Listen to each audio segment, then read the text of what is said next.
CEODavidDiaz.com presents Mindset Secrets to Success. Introduction. When my daughter, Judalise, was born, it turned out to be an unexpected situation.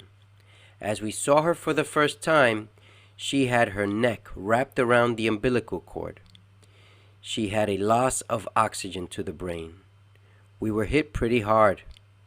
Immediately, the doctors ran into action, and within the hour, our daughter started to breathe with the assistance of machines that were readily available. But that was not the end of the story. It was the beginning.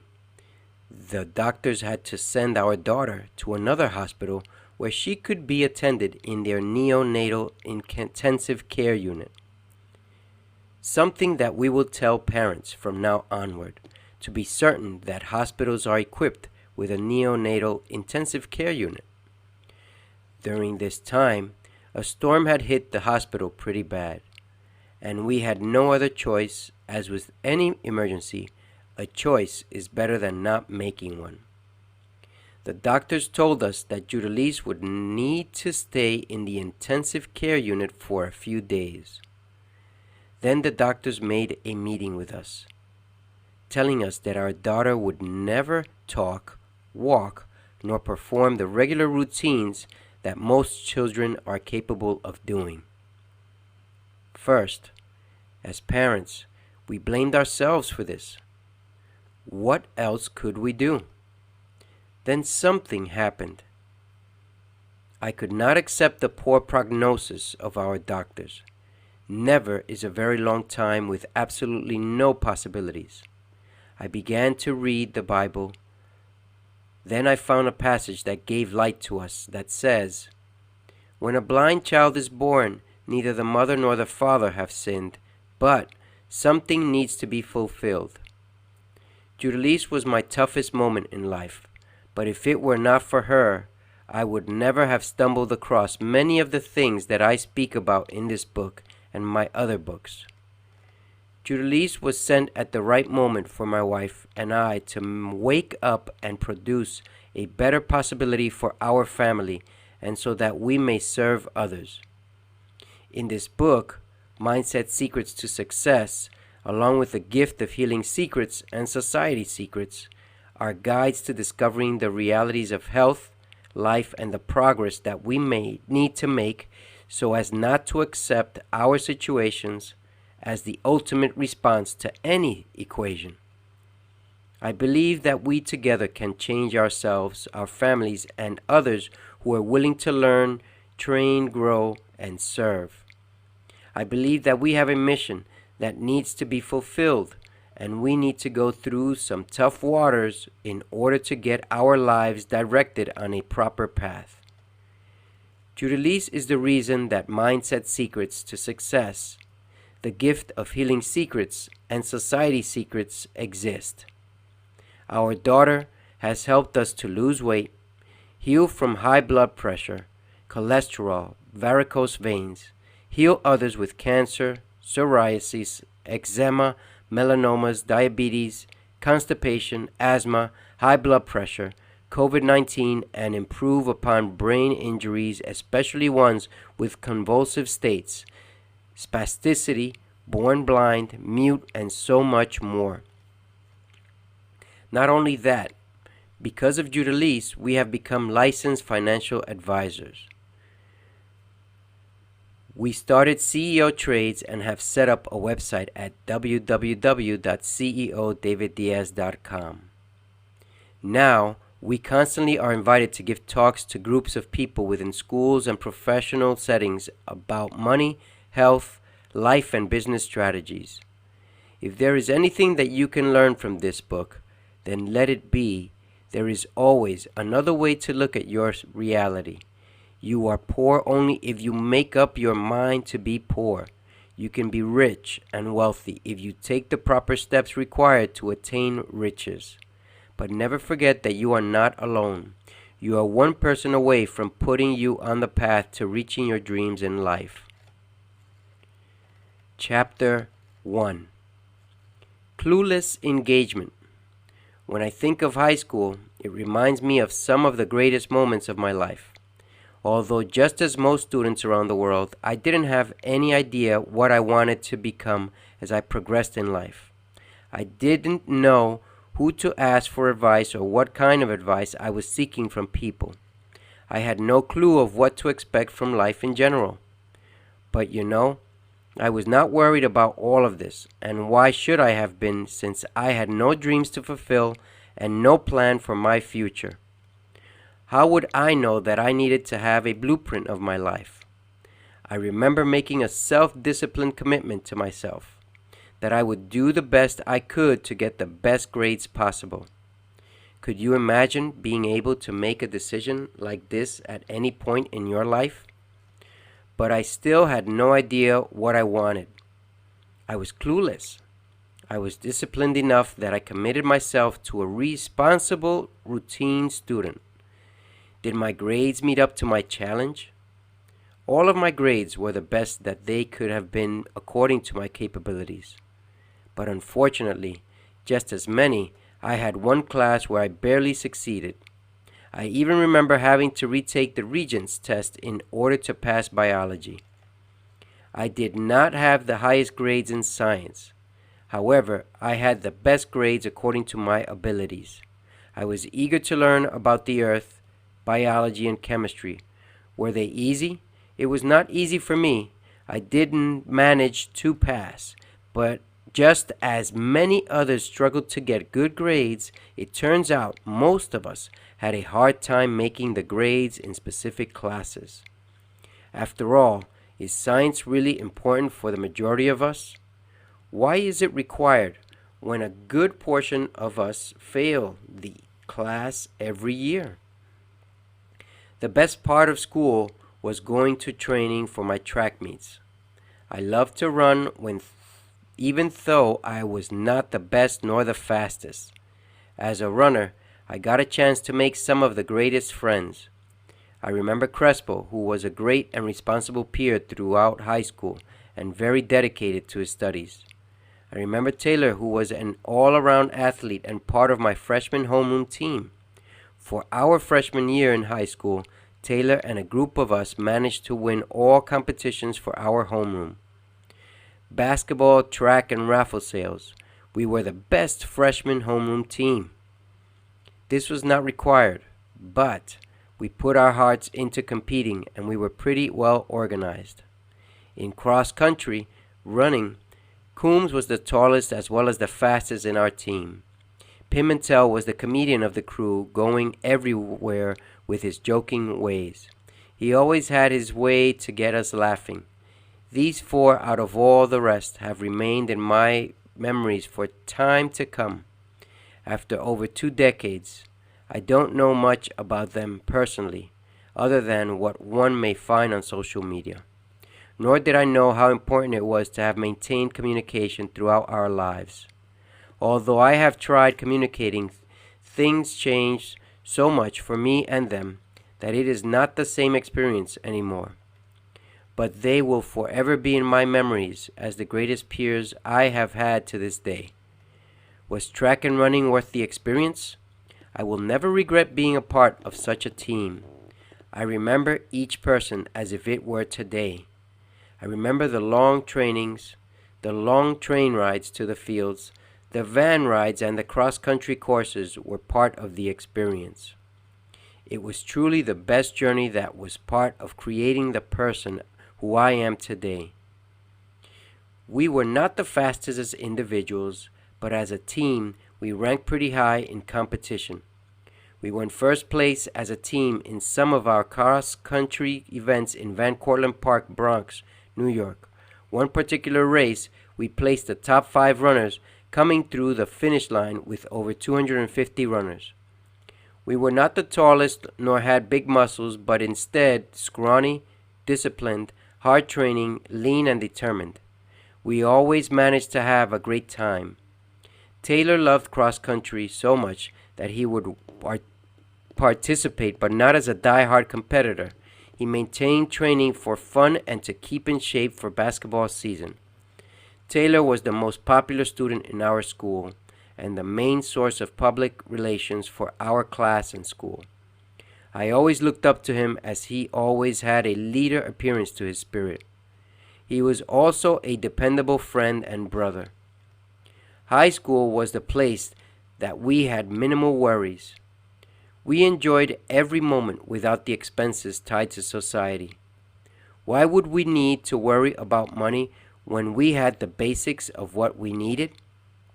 Cell phones were too expensive and were huge devices we did not have easy access to acquiring, just as we do today. Can you imagine that in a few years from the writing of this book, the possibilities of cell phones becoming obsolete is highly likely? Many of the students that attended school with me came from poor neighborhoods in New York City. We were statistically identified to fail in life. After all, I was told by a guidance counselor that the success rate was so minimal that most of us were predetermined to either wind up in jail, sell drugs, or consume drugs. Can you imagine what went through my mind as I was told this tough-to-believe statistic that pursued us? I thank God for receiving this horrifying message, as it truly made a difference in my life to get me closer to where I want to be and far away from the jails and drugs. This message helped me to stay on an empowering path. Who would not be determined to defy the odds and not become a hard-working citizen by doing something that leads to a better path in life? Only those who focus on the much easier and more negative choices that are available tend to accept the statistics. Well, I was determined to be free of the negative statistics that were against me. My objectives still are succeeding in life. I still did not have a solid plan for my future when I was in high school. I managed to create a vision in my mind that whatever I did in life, it would not be crime nor drug related. This shows the power that we possess within each and every one of us. You can be clear of what you do not want as well as eventually clear of what you do want. Create a vision of where you want to be. Hold on to that vision and never stop thinking about it. I did not realize how much we are capable of in life until 20 or more years later. As we progressed in high school, we were worry-free. We had minimal responsibilities that were required with the use of money. We always had food and it was available upon request. We were not the type to have the most expensive sneakers on the market. We were a team that always sat together at lunchtime. I enjoyed seeing my friends at lunchtime.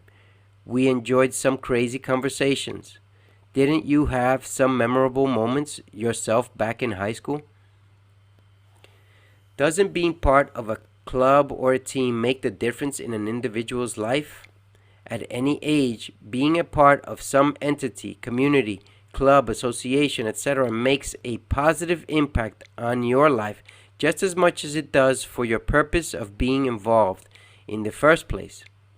It not only impacts you, but as a group, team, or club, you create a more powerful and meaningful relationship and effort. Why do the majority of students neglect to join a club or a team? Why do so few choose to represent their school as well as fellow students? While in high school, being a part of a team formalized our education. It gave us strength. We felt the spirit of the school always with us in support and in pushing us to do the impossible by spiritual unification. I cannot tell you how this happens, but much less can I tell you how to improve it other than joining some entity, group, association, or institution and feel for yourself what powers are expanded from your participation as a representative to any organization. Why is this not required? Why did we not receive a talk on the value and the importance of belonging to a community or team? Why weren't we told that the success rate is higher for those who join an organized group or school team? Because these are value secrets, mindset secrets. We are not required to go all out in life. Most of the people on this earth do not have any idea of the power of spiritual backing. The way you feel and act moves you towards your success spiritually, emotionally, and physically in short and long-term gains. So take your time to think about what it is that you would like to become a part of in your life and your neighborhood. Think about what benefits it will serve your surroundings. Those benefits are part of what makes a human being. Those are part of the reasons why we need to be part of either representing and serving our community organizations. We can build a need to enhance spiritual and physical participation in others and ourselves. What happens when you leave an organized group, sport, or activity? I remember my senior year in high school as one of the toughest years. It was not tough in regards to schoolwork. It was tough because I did not know how to handle the situations I faced that year. I did not know who to turn to and who to talk to about the walls I hit. How could I confront my mistakes? I had no idea how to solve my problems. Who could I trust? No one came to my aid at that time in my life. Just as most of us, I did not have any idea of what to expect and that it was possible to resolve a better atmosphere and environment for myself. Why do we experience hardship? What do we learn in high school that prepared us for life? Why did we have to figure out the hard things in life on our own? Did you know that choosing to do the hard things in life can lead us to success? For teenagers and young adults, these were part of the big questions that we failed to discuss, debate, and challenge our ways of how to work things out to be ready for life. In the following pages, I will guide you to the secrets of what is not required in life, much less from high school. My focus to you, the reader, is to guide you to apply the self-transformational change to your life and your plans. To seek and have a mentor or coach at all times to help you grow. Find your blueprint in life as well as a GPS for your finances, relationships, business, philanthropy, and anything else you may find you need to fulfill. I will show the reader important tools that are a prerequisite for life but often go neglected and untaught. Our fast-paced society does not take time to share a much better story, a story that would admonish our success in everyday situations as well as our personal living. But do you know that most people do not even know that there are paths to a better life?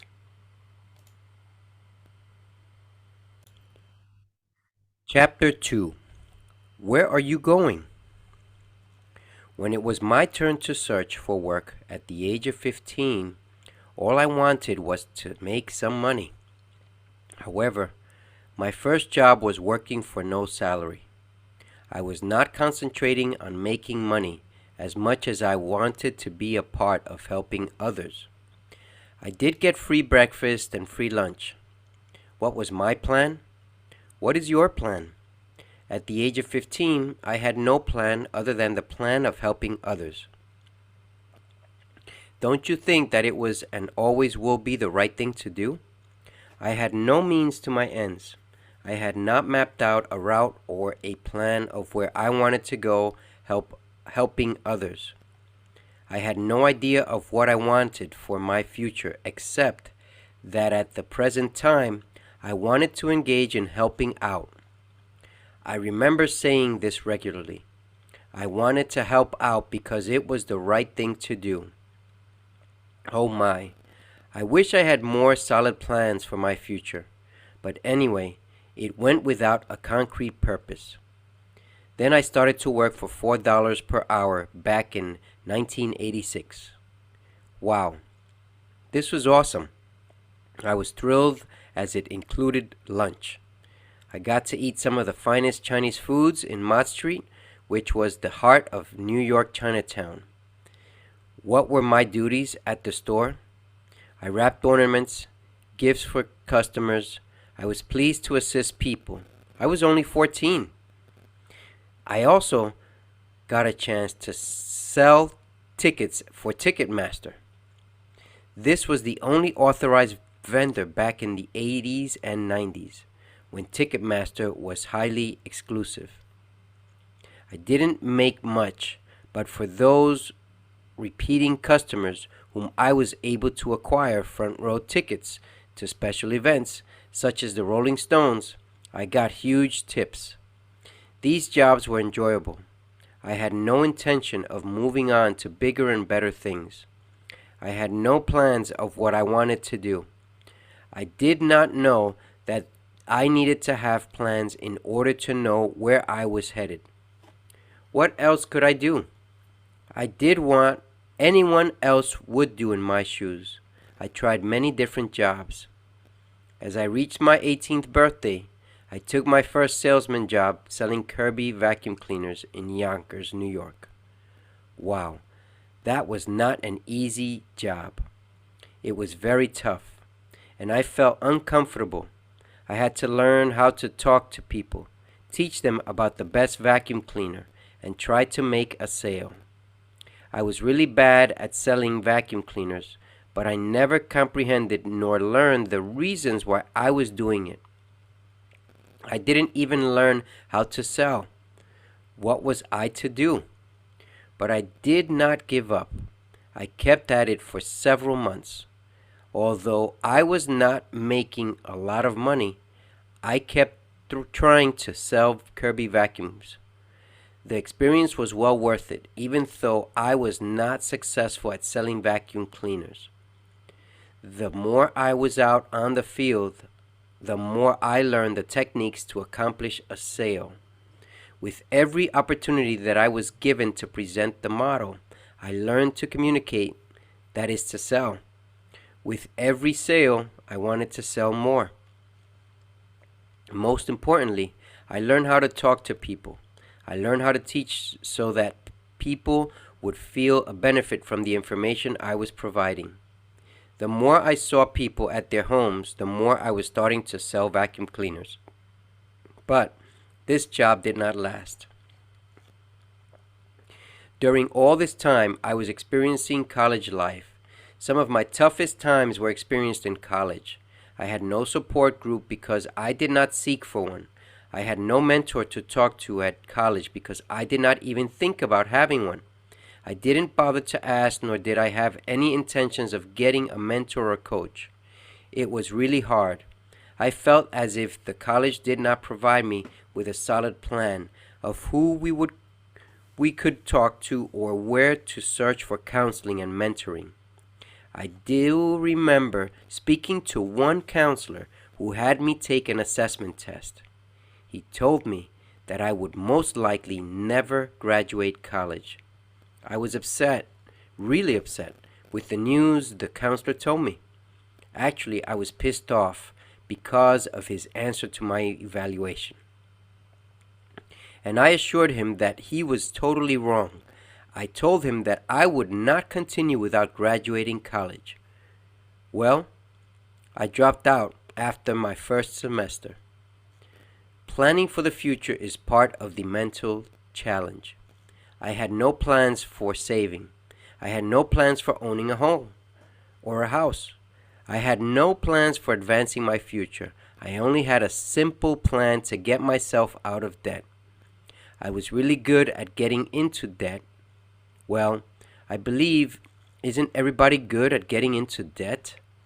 But the real question is, I believe that many of us need to learn, how can we get out of debt and enjoy the process?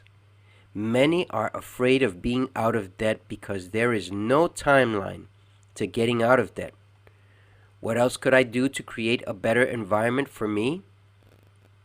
I had no idea. I was unable to come up with viable solutions. But I never gave up because I believed in that we need to continue trying different things. How are you planning for your immediate future? Your immediate future and your long-term future? I wrote a letter to the president of our college, the most horrible letter I could have ever written. I did not even edit the letter because I was just following someone else's advice. What did the letter say? I believe it said good things about the college. It stated how happy I was to be a part of St. Peter's College. I mentioned the school that I came from, the Nativity Mission Center and La Salle Academy High School. I also mentioned how I did not edit this letter as not to change the original message. That was where I really screwed up. Always correct yourself. If you do not know how to correct yourself, seek someone to correct your communications. It really does pay to have your life evaluated so that you can become more presentable professionally, and it is a better way to sell you. This is how we learn to make plans for our wants in life. Making errors was my middle name. I always made errors. I was expected to make mistakes that cost me dearly. After all, this is what my counselor told me at my first college. What did I want to do after writing a horrible letter? I wanted to dig a hole so that I could hide from all. This was my plan, one that got to be realized in an alternative method.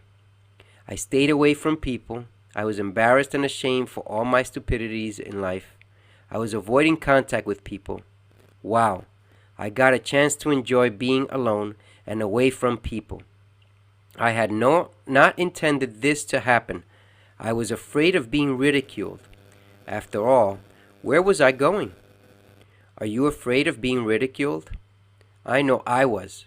I know now that this is part of learning and growing. Back then, when I was in college, I was not aware of what it meant.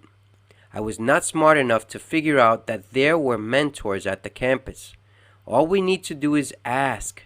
Ask, and you shall receive. Chapter 3. Coach or mentor? Yes, I could have used a coach or a mentor. What happens if at a game you take away the coaches? What happens to each team? How would their game plans evolve? Who would guide them? How would you figure out what to do next? After all, don't we all have someone who guides us in life? Someone who makes us progress faster in less time and aids us in producing more? We all have people that we would like to imitate in life. Very few of us live the dream of being someone someday. However, we wind up not asking for advice. Usually the first response to advice is, I can do this on my own. Are we required to do things on our own? We are here to help each other to figure out what life is all about for us and for our communities. Cooperation is key to building our future version of ourselves. Why weren't we told that we could not solve everything on our own? Do you know you have people who can help you solve problems? There is always someone willing to help. I did not know this. How was I supposed to know this if no one ever told me? Well, guess what? There will always be different ways to solve your problems. When you don't have an answer, you need to ask yourself questions. Write down these questions. Make the problems or questions visual so that now it is sized down to a sheet of paper. Once you have written them down, now you have a visual of your problem. If you are still unable to answer your questions, then you need to do the following. What can I read to find solutions in answering my questions? Oh yes, reading, listening to a book or two is a great way to find others who have gone through similar experiences in solving the same type of questions that you may have. Once you have read a book or two and you still are stuck in answering your questions, then you must do the following. Who can I ask to help me solve my questions? Wow, what a great question as well. If you can find the right person to guide you or someone to help you in solving your questions, magical things begin to happen. All of these point to a solid direction. prosperity and abundance lane. Now, this is one way to solve questions. We sometimes take it for granted, but now that we have learned how to take a shot at solving problems, doesn't it make it so much easier? There are ways for us to figure a great amount of the problems that we face, and one of those is realizing that we are not alone. Someone else has had the same problems and therefore knows how to solve it. But it always helps to find the right books and or to have someone on our side rooting for us. Chapter 4. Deeper. Is there anything I can do to solve my problems?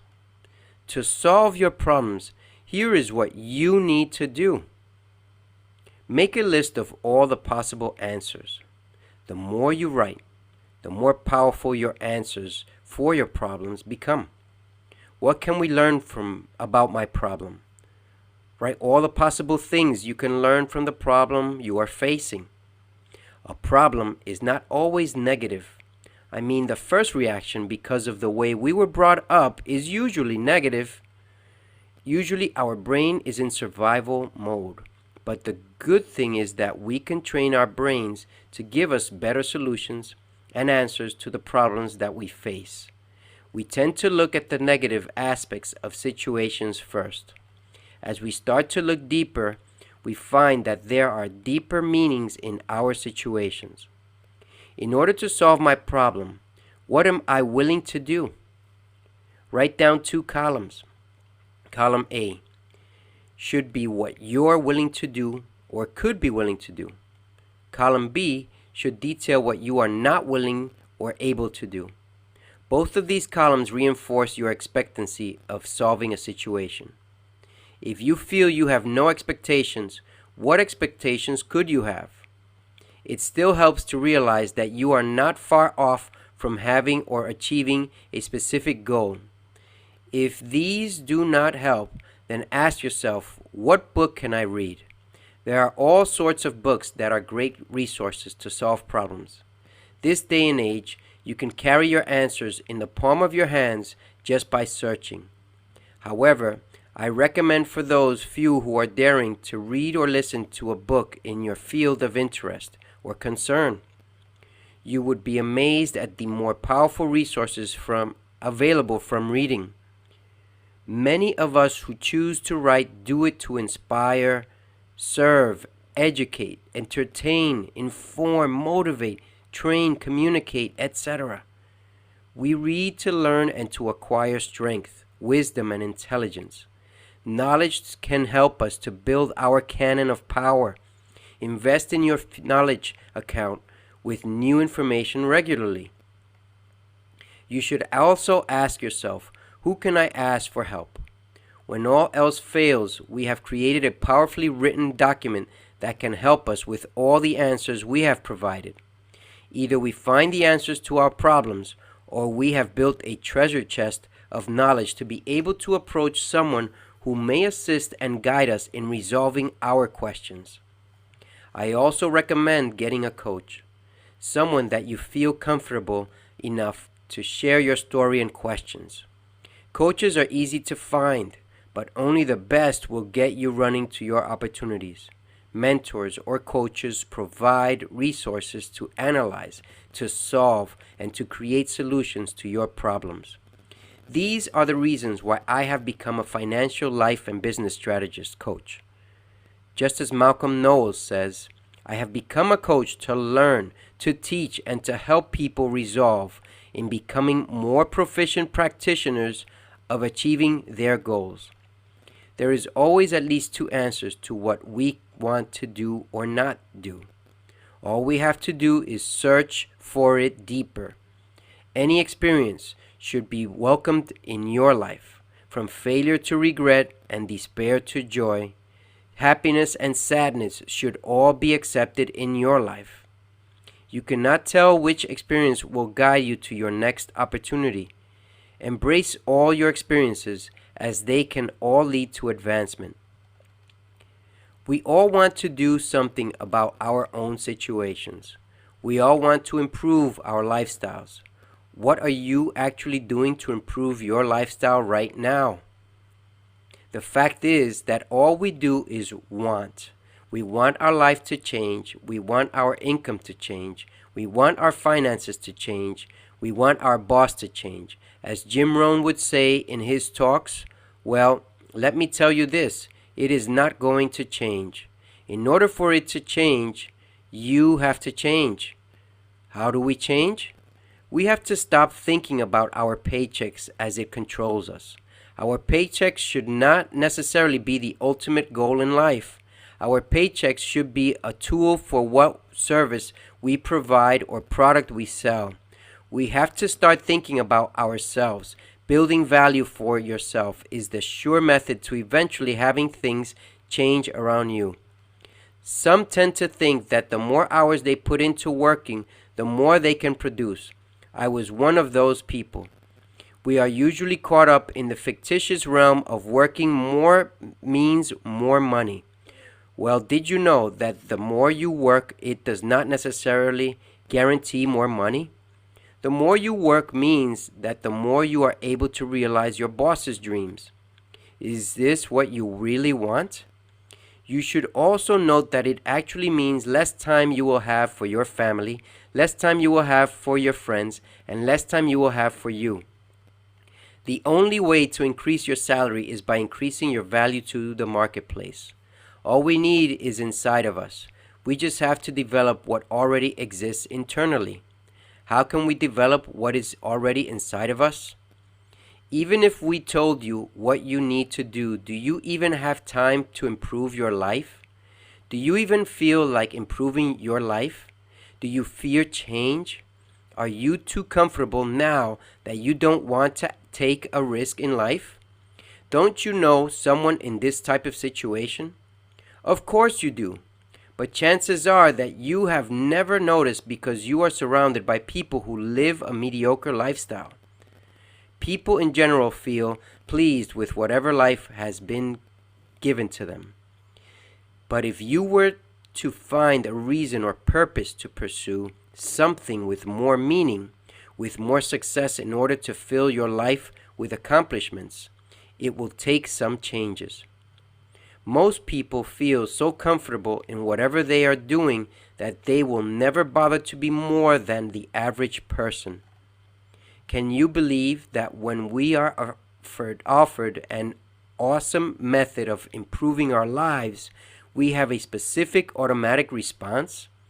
In order to achieve what is meant for us, we have to be willing to take chances, especially in those situations or goals that are part of the unknown.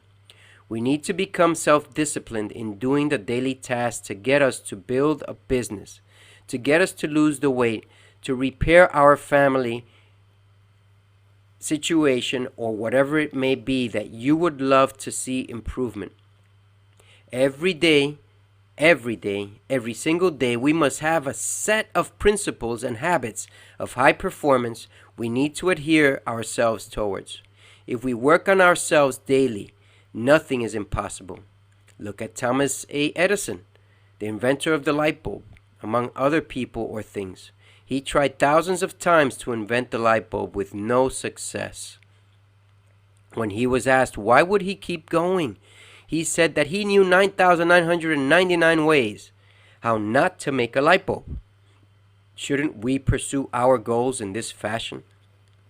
Shouldn't we be able to learn from our failures, errors, and embarrassments? Yes, you can cry, you can get upset, but do not forget to ask yourself what you can learn from this to make things better or enjoy the process.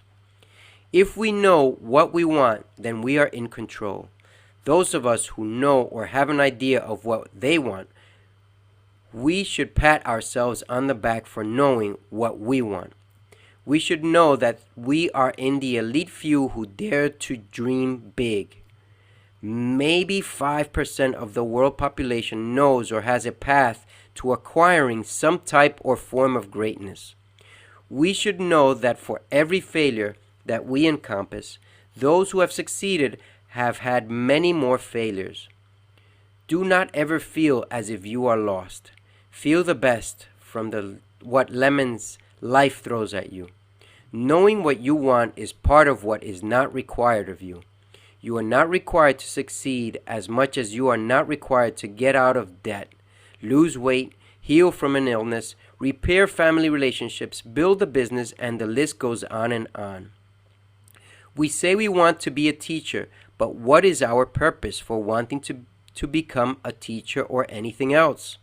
If you can answer this question, then you have reasons to continue and drive you to attain your life dreams. Better yet, what is your passion? Did you know that if you are involved in something that you love or with people who you love, it makes it so much more of an enjoyable process to reach your life dreams? Chapter 5. Money and Finance. As kids, we have some of the best times of our lives. We get a chance to play with new friends. Actually, it is so much easier to make new friends as it happens naturally. We get a chance to run freely. We are worry-free and love to enjoy life. What happens as we get to high school? High school is a game changer. People are dressing up to impress each other. Young men will look at the sneakers others are wearing. The young women will look at everything other young women are wearing. Why does this happen? Society has engraved within us that we must wear the best. Society has us looking for name brands without any precautions of who can afford it or not. The majority of us do not have any limits or expectations about spending or even making money. Some of us only know how to say, "Give me money," or "Can I get some money to buy?" If we remember the movie The Matrix, when Neo meets Morpheus for the first time in this movie, Morpheus asks Neo to make a choice between the blue pill or the red pill. The red pill, Morpheus says, will provide Neo with the truth. Neo will learn the truth about the Matrix and how to be free from his life of entrapment. The blue pill, Morpheus says, will make this all seem like an illusion, where everything will go back to the way it was, and Neo will wake up as if all of this were not real. Neo asks, "What is the Matrix?" Morpheus, "It is the world that has pulled over your eyes to blind you from the truth." Neo, "What truth?" Neo learns that he is a slave in a world that 99% of the people are playing their part. Morpheus, like everyone else, you are born into bondage, born into a prison that you cannot smell or taste or touch, a prison for your mind. You cannot be told what it is. You have to see it for yourself. Are you ready to learn the truth about the world? The world is in debt. We all have some revolving credit, whether we like it or not. We all have a credit card, loans, debit cards, leases, mortgage, etc. How can we escape this reality? It is much easier to be in debt than to escape, manage, or even overcome debt. Becoming a master of your own finances is what can truly make a difference in your financial landscape. Society today and throughout time has been and will always be based on lending principles. Our presidents take loans. Congress increases spending. Banks take loans from the governments. Businesses take loans from banks. Individuals have loans. No matter how you see it, the majority of us will have loans controlling us. We live in a matrix where debt is king. We all want money. Do we really need it? Absolutely, money is not needed. However, we were brought up into a world that wants money. Money controls our lives from the day we decide we want it. Money is the way to get things done. Back in high school is where a lot of the wants begin. But who teaches us what are the differences between our wants versus our needs? We were brought broke in high school. We depended on our family and those who cared for us to receive money. Some of us knew how painful it was for our families to give us even $1, but we had no worries about money. We were broke. I was broke. I remember owning a pair of Nike high tops that were red with black, which my parents purchased for $25. Wow, what a sweet deal. I had purchased Reebok spikes for cross-country competition for $19.99. I could not bear to see my parents spend money on me. We were broke. As teenagers, we feel that we are in love. It was crazy, but it feels good. Love with life in general. Love with ourselves. But in order for us to maintain these feelings, we need money. First, our sneakers or clothing, and now we need to impress or go out with someone. Now, the big thing that kids need money is to purchase games on their tablets, phones, or devices and sneakers. This is how our matrix begins. Are we aware of this? Do we know we just took the pill to learn the truth? Is debt required for us to proceed in life? There is always more than one way to do something. There are opportunities in the worst of situations. Do we really have to get into debt? Why do we not learn about money at an earlier age? We do know that at certain institutions, if you pay the right amount, you will learn everything you need to succeed. Why do the majority of us lack this kind of money? To pay for the knowledge that actually is worth it? Because no one has been inspired enough to look for a better solution to our problems, which are concerns or questions that must be solved. When you are born into a rich family, they have a plan for their future. So guess what? If you come from a broke family, then all you might pick up are broke principles. That will lead you to a regular job making an average salary that will keep you in debt for the rest of your life. That is if you are not willing to do something to change your situation. As we get into debt, we become depressed.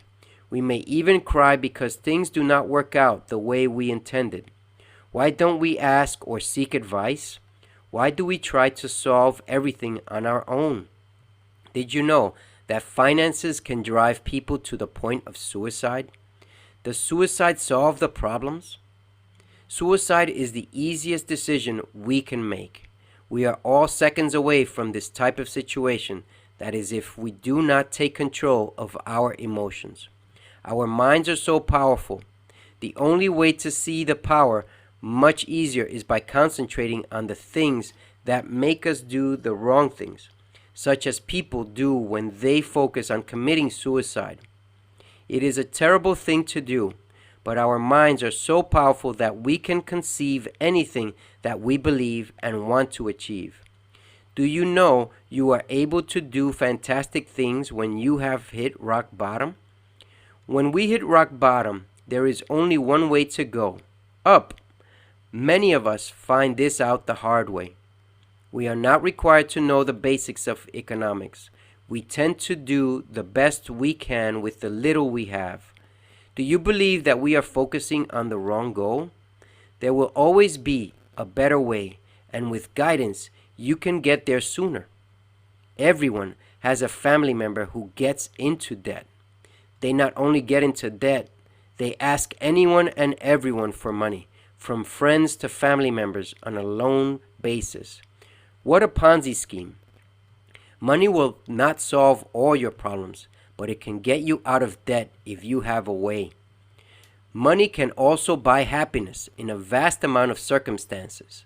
Yes, I know that there will be some who disagree, but for those who have a difference of opinion and see things with other perspectives, there are ways it can buy happiness for the majority of us. When I fundraise through my non-profit organization to help some poor person with the roofing for their home, provide educational materials for children, or for the Center for Children's Brain Injury and Health Advancement, doesn't it buy that person or family some happiness? So how can we become more proficient in utilizing money? If we only started out with a plan. Making a plan is the first step. What are you doing now to increase your income? Here is a simple plan that is not required, but one that we can follow to get out of debt and into a better opportunity while creating value for ourselves. Number 1, get a job if you don't have one. This job allows us to pay our bills monthly and to pay ourselves. Some will need a plan to get out of debt as well. But once we are out of debt, at least 10% needs to be taken out of our paycheck for our method of paying ourselves and putting it into a savings plan for a not too far future investment. Get a part-time job as well. This is a temporary job that will last until we get out of your financial crisis. This job should allow us to pay debtors. We need to have a written plan so that we can visualize who we owe, how much we owe each person, and how we plan to pay. There are many methods to pay people. We should pay the smallest amounts first. This will make us feel better as we see the number of people who we owe decrease.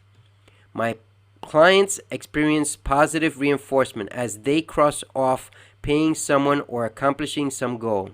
Can you imagine making a visual chart in which you can see all your debt and you can depend on your goals according to your plan across them off one by one as you start to resolve? We will find a way to make our lives count by getting out of debt first. How then? Show them your plan. If you have debt, talk to all your debtors and let them know your situation before they approach you. This is number 3. When you approach them, it says that although you are in debt, you're responsible enough to come up with a way to get you out of debt. Communication is being lost due to handheld devices. Communication will be a more powerful tool in the years to come, as it will be a way of doing business for the common person who is addicted to devices. Number 4, once you pay all your debt, remember to use some money for your family.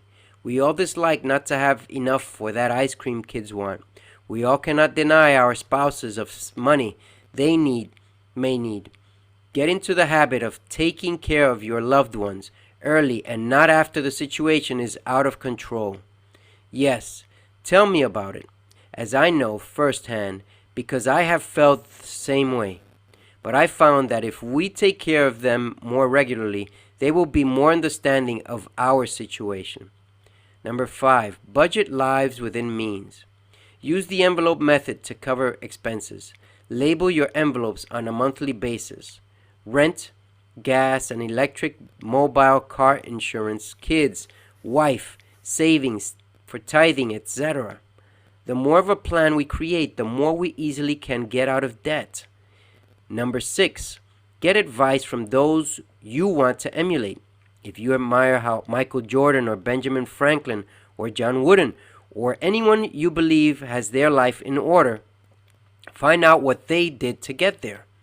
Research by reading and find credible stories by surfing the internet for their books and works. This is not required, but it will get us ahead of the masses of people who say such an idiotic response as they have no time. If you had no time, then you would be dead. Can't we think of a better reason to pursue a positive experience? Number 7, budget and save consistently. Making sure you put away some money as emergency cash, savings account to treat yourself for family and friends. Number 8, greed is taking over the world rapidly.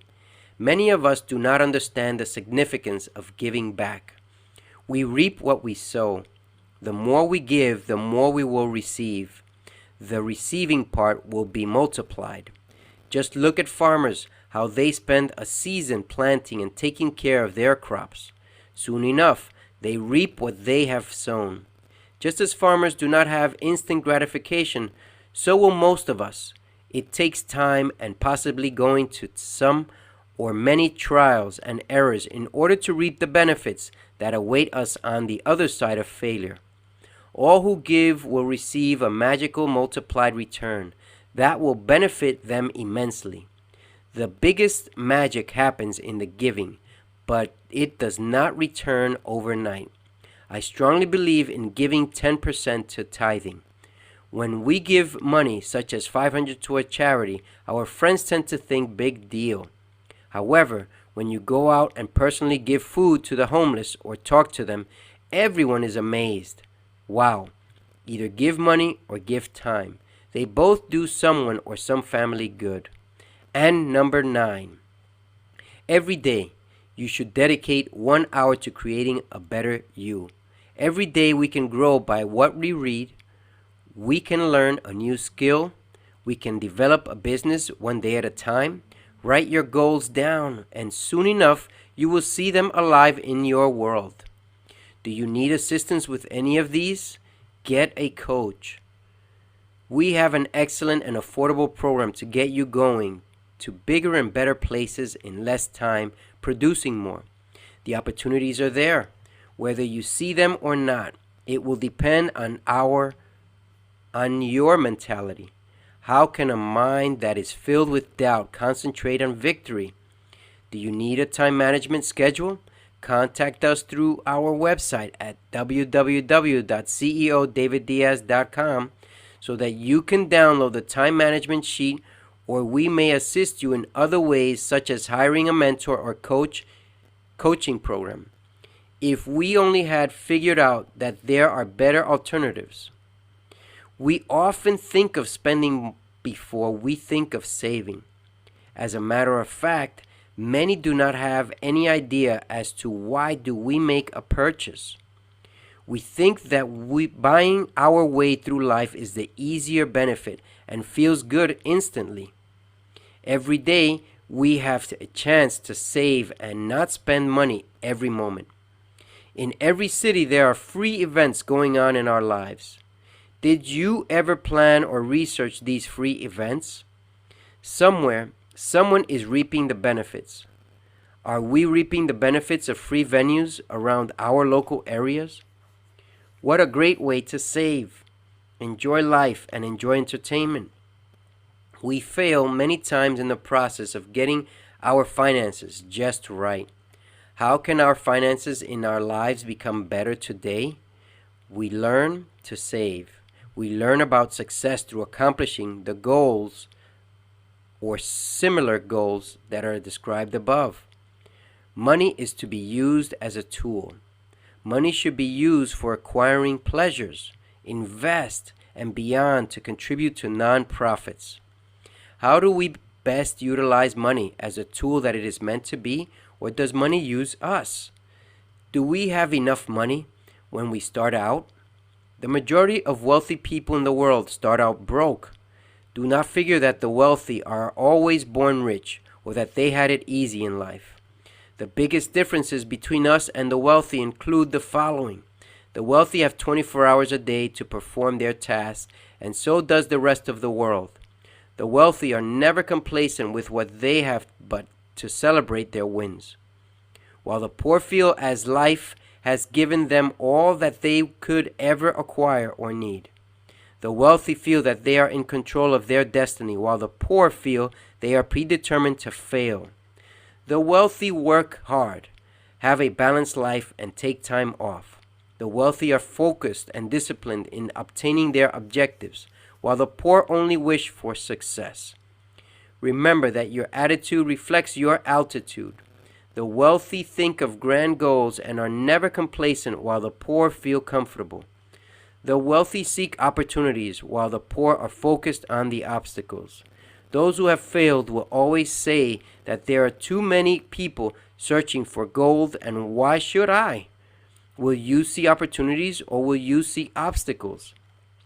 The wealthy interchange their earnings for the effort that they have put into their work, while the poor interchange time for money. Those who fail terribly, it is because they put a price on their time. Those who are successful put a price on their abilities. Most poor are self-centered on the ideas that a simple salary will get them ahead in life. The wealthy always continue to learn. read, take courses, go to seminars, and have a coach or mentor, while the poor believe that they have learned everything they need from school or a course. Isn't it really sad to see people who state that they have learned everything? We all think that we learn from just taking a course or two, but the moment that we stop learning is the moment we stop growing. The moment that we stop improving ourselves, we stop from acquiring more. There is a famous saying that states the following: I only know that I know nothing. The wealthy reinvest their money while the poor spend it on everything. Most of the money spent is because of a psychological appeal, since things are on sale. Yes, a magical word that is so addictive. On sale. The wealthy know how to have their money work for them, while the poor work for their money. What a drastic difference. I believe we need to learn how to utilize money, or it will grab us and keep us chained to debt.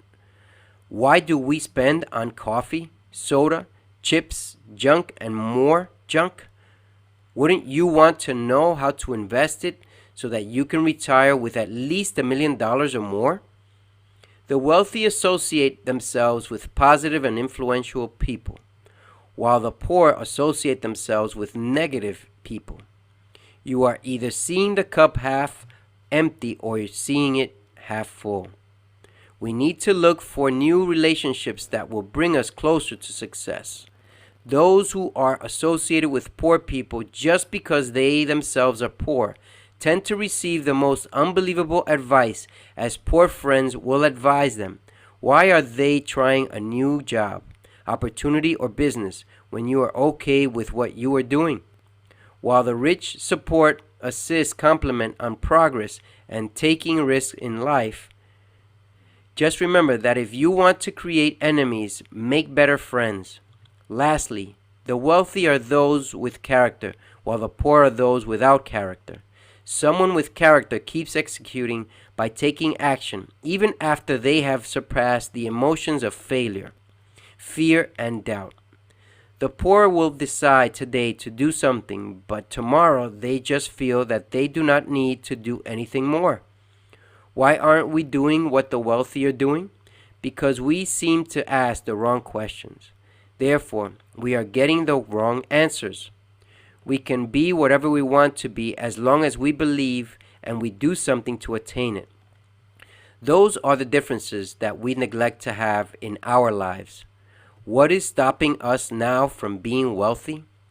I believe that we need to decide to search for someone who is doing what we would like to do, and do all that you can to become like that person, so that you may someday have all that the person has acquired.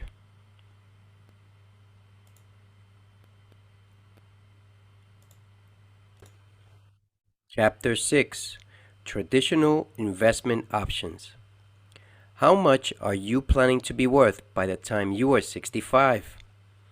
401k. What are you doing to prepare you for your future financially? The 401k or IRA is a great investment if it is utilized properly. Does your company match what you invest in a 401k? If it does, you have a sweet deal. Most do not have a matching program and therefore lack the 2-for-1 matching that is provided by the company that you may be employed. Did you know that whatever you put into a 401k, you cannot access it before the age of 59 and a half without a penalty? That is correct. The government poses a penalty on your access to a 401k before the age of 59 and a half. They can give you a loan on your money, but if you do not pay it back by the time you are 59 and a half, you will have to pay the penalty on the money borrowed through the use of the funds accumulated within the 401k. This penalty is usually at around 50%. Did you know that the money inside a 401k or IRA gets invested in the stock market? So whatever happens in the stock market, your money will reflect the same experience. Remember how the stock market dropped 38% in 2008 market crash? The stock market also dropped by about 30% in March of 2020. I lost close to half of my money back in 2008, but regained it as time went onward. The same thing in March. I lost close to 20%, but now have made it back and I have a surplus in my investments. Most people withdrew what they had inside their 401k in 2008, as if they felt that there was nothing to be gained from leaving it inside the retirement investment. However, I never touched it. I left it there for better or worse, and for sure enough, I believe within 3 years' time my money had recovered its losses from the crash. It is unbelievable how people react so abruptly to circumstances and try to grab and go with whatever it is that they have access. If those who withdrew from the stock market had just waited patiently, all their money would have been gained back. When you reach the age of 59 and a half, you are then authorized to withdraw funds which are according to a few restrictions with the laws of investing. Now, in a traditional 401k, you pay your taxes later in life. However, how much do you pay in taxes? That will depend upon if you are single, married, and or have dependents.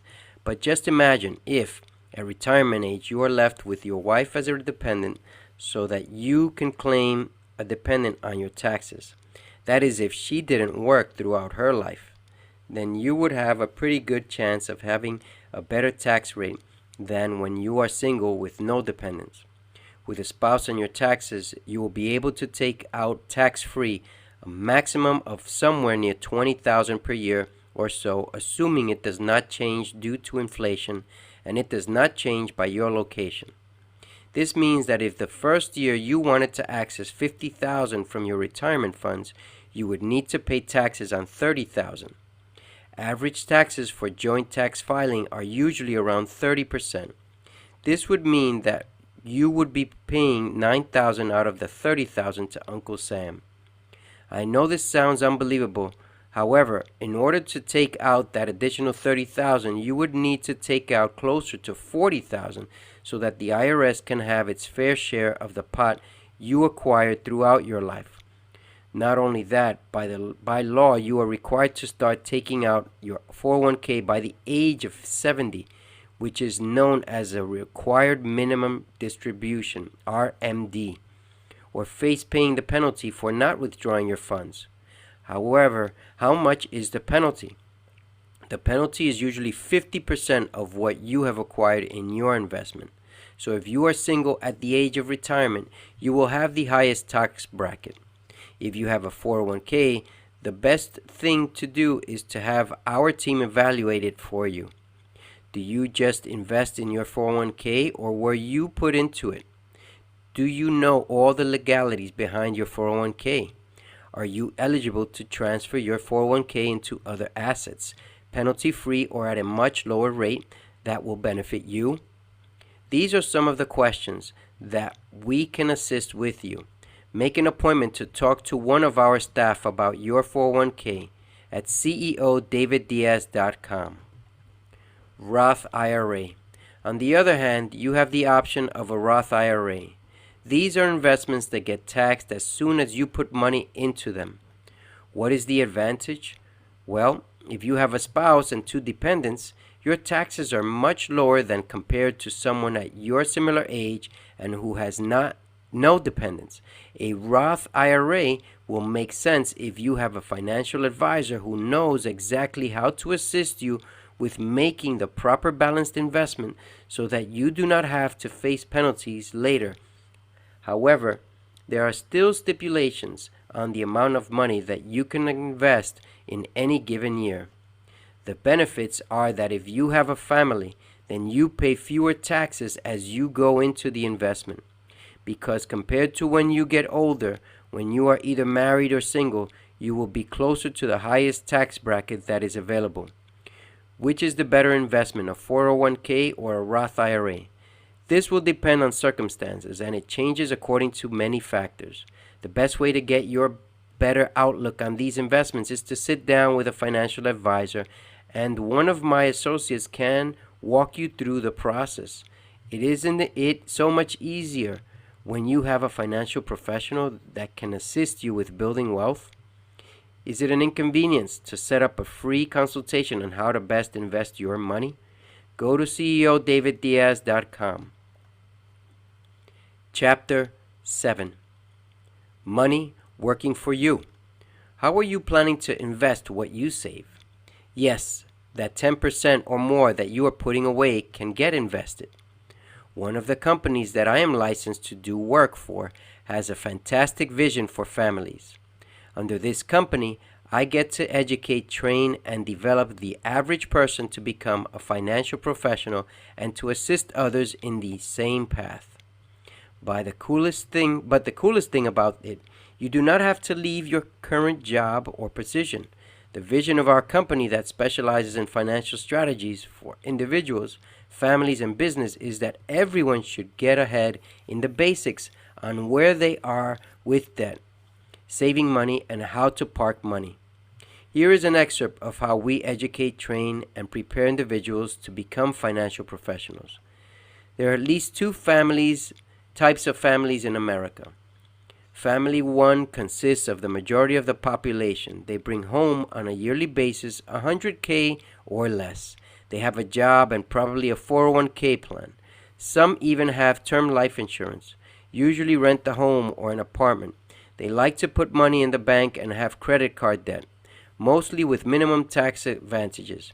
Usually have no financial advisor and lack a plan to creating and building wealth. Do you know anyone in this situation? Family 2 consists of those who make $250K or more. They are business owners and have permanent life insurance.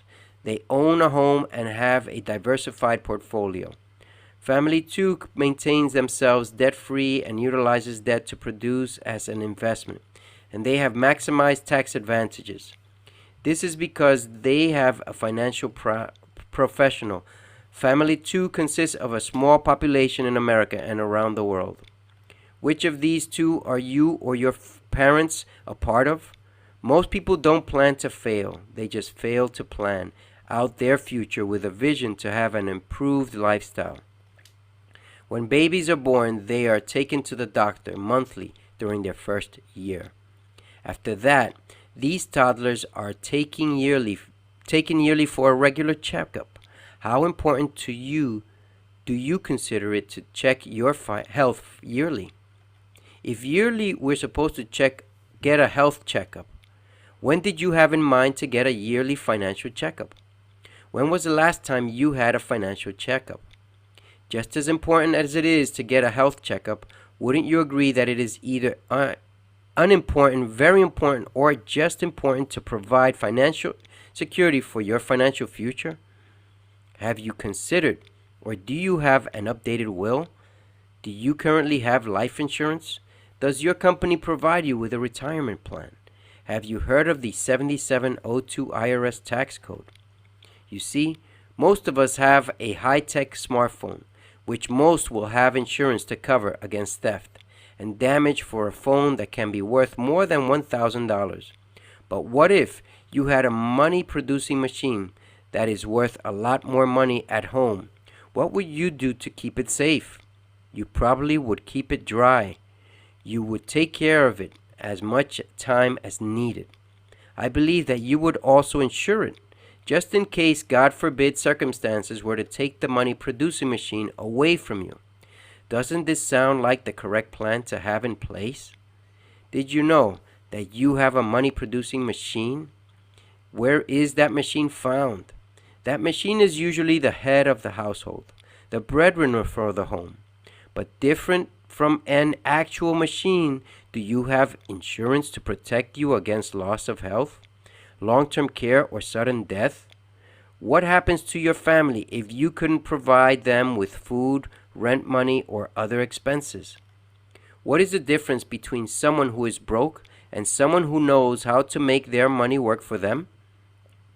Most of us do not know how to make an investment for ourselves and our family. Insurance exists for the purpose of creating an emergency fund for unforeseen circumstances. Do you or your family have life insurance? When you say the words life insurance, most people associate it with death. Did you know that aside from having a death benefit, Certain life insurance policies are intended to be utilized while you are alive. Among the many benefits of life insurance, here are a few. You can use life insurance to create living benefits. That is right, you can access it as you plan to retire as a source of supplemental retirement income. It can be used to cover educational expenses for your children and to replace income for your dependents too. Most are aware that it can be used to pay final expenses and create an inheritance for your heirs. You can pay federal, state, and estate taxes. It is a great way to create a source of saving money. You can also provide funds for charitable contributions. There are mainly two types of life insurance, permanent or term. Permanent life insurance policies remain in effect until the insured's death, provided premium payments are paid. Many permanent life insurance policies allow the policy owner to allocate net premiums to accounts that have the potential to grow over time. There exists life insurance policies that cover disability, long-term care, and retirement plans. Then there also exists term life insurance. Term life insurance policies provide coverage for a set period of time or term and do not have a cash value element. Term policies are less expensive than permanent life policies that can build cash value over time. That is permanent life insurance. Permanent life insurance offers protection so that when the stock market is down, you do not lose money in those moments. But when the stock market rises, you only can make up to a maximum of 15% return interest that year. This is depending on your policy. This is life insurance is also an investment that grows in a protected environment. The money is safe from anyone else trying to acquire it, such as through a lawsuit, Uncle Sam, or your creditors, unless you placed it up as a guarantee for a mortgage, etc. Lastly, it has tax advantages. What a great way to invest without having to pay Uncle Sam at the end of your life. When we consider saving money, we need and want to be sure to take into consideration the effect that taxes can have on your income. We have the options of either getting taxed now at whatever the current tax bracket for taxes we have. Also, we can get taxed later. Do you know how much our tax is going to be after you retire? My best guess is that they will be higher, but if you are lucky, they can still be at the same rate. That is a choice that you have to make when deciding to invest in something like a 401k or a Roth IRA. Lastly, a life insurance policy can produce tax advantages like those advantages supplied by a Roth IRA, but also can include getting cash accumulation in an insurance policy. Now, tell me, when will your 401k or Roth IRA give you an insurance policy enveloped with the money you are investing and getting the money back after the age of 59 and a half with better tax advantages? We all have financial needs. Some of us have to be able to eliminate bad debt first in order to get anywhere else. Once the bad debt has been eliminated, if you continue to invest in yourself the same amount that you were paying for your debt, you can manage expenses and earn additional income by paying yourself at least 10% of what you make. Next is creating an emergency fund for those unexpected expenses that include at least 3 to 6 months of income, if not more, in case of a loss of job for any reason. I would recommend at least up to a year for an emergency fund, just in case. The head of the household never makes it home one day. Fourth is protecting your money against loss of income from a sour investment. No one wants to make money and then see it all go away. Building wealth is number 5. We need to push to beat inflation and reduce taxes, usually with the help of a financial coach, just like how I assist many families on proper investment according to your financial situation. Lastly, when you have done the first 5, you need to learn how to preserve wealth and build a family legacy. Yes, this should be part of your plan. No one knows where it can lead you to, but taking unnecessary risks and investing money without proper means, is this a great way to see your portfolio advance more rapidly? Only if you join our team to learn how to invest your money in the stock market, you do have an advantage. CEO Trades on Instagram, YouTube, or at ceodaviddiaz.com. If you or someone you know is considering investing, the first thing that you need to do is get a financial needs analysis. You can either get a financial needs analysis from one of my staff, or you can choose someone that you trust. The financial needs analysis will show us a complete picture of your net worth as well as your risk tolerance for high risk stocks, and it will reveal how you are allocating what you make on a daily, weekly, and monthly basis. When do you believe that now is a good time to get a financial checkup? There are newer investments as well as other forms of investing. Some love to buy properties and hold on to them until they can make a profit and then sell them. This is a great investment because in the long run, you can have better control of your money than just in the stock market. Another great way is investing in a company. When you invest in a company, it is usually because you believe in the company and its mission and vision. Just remember that the best investments take time and do not happen overnight. Timing is definitely everything. Taking risks goes hand in hand.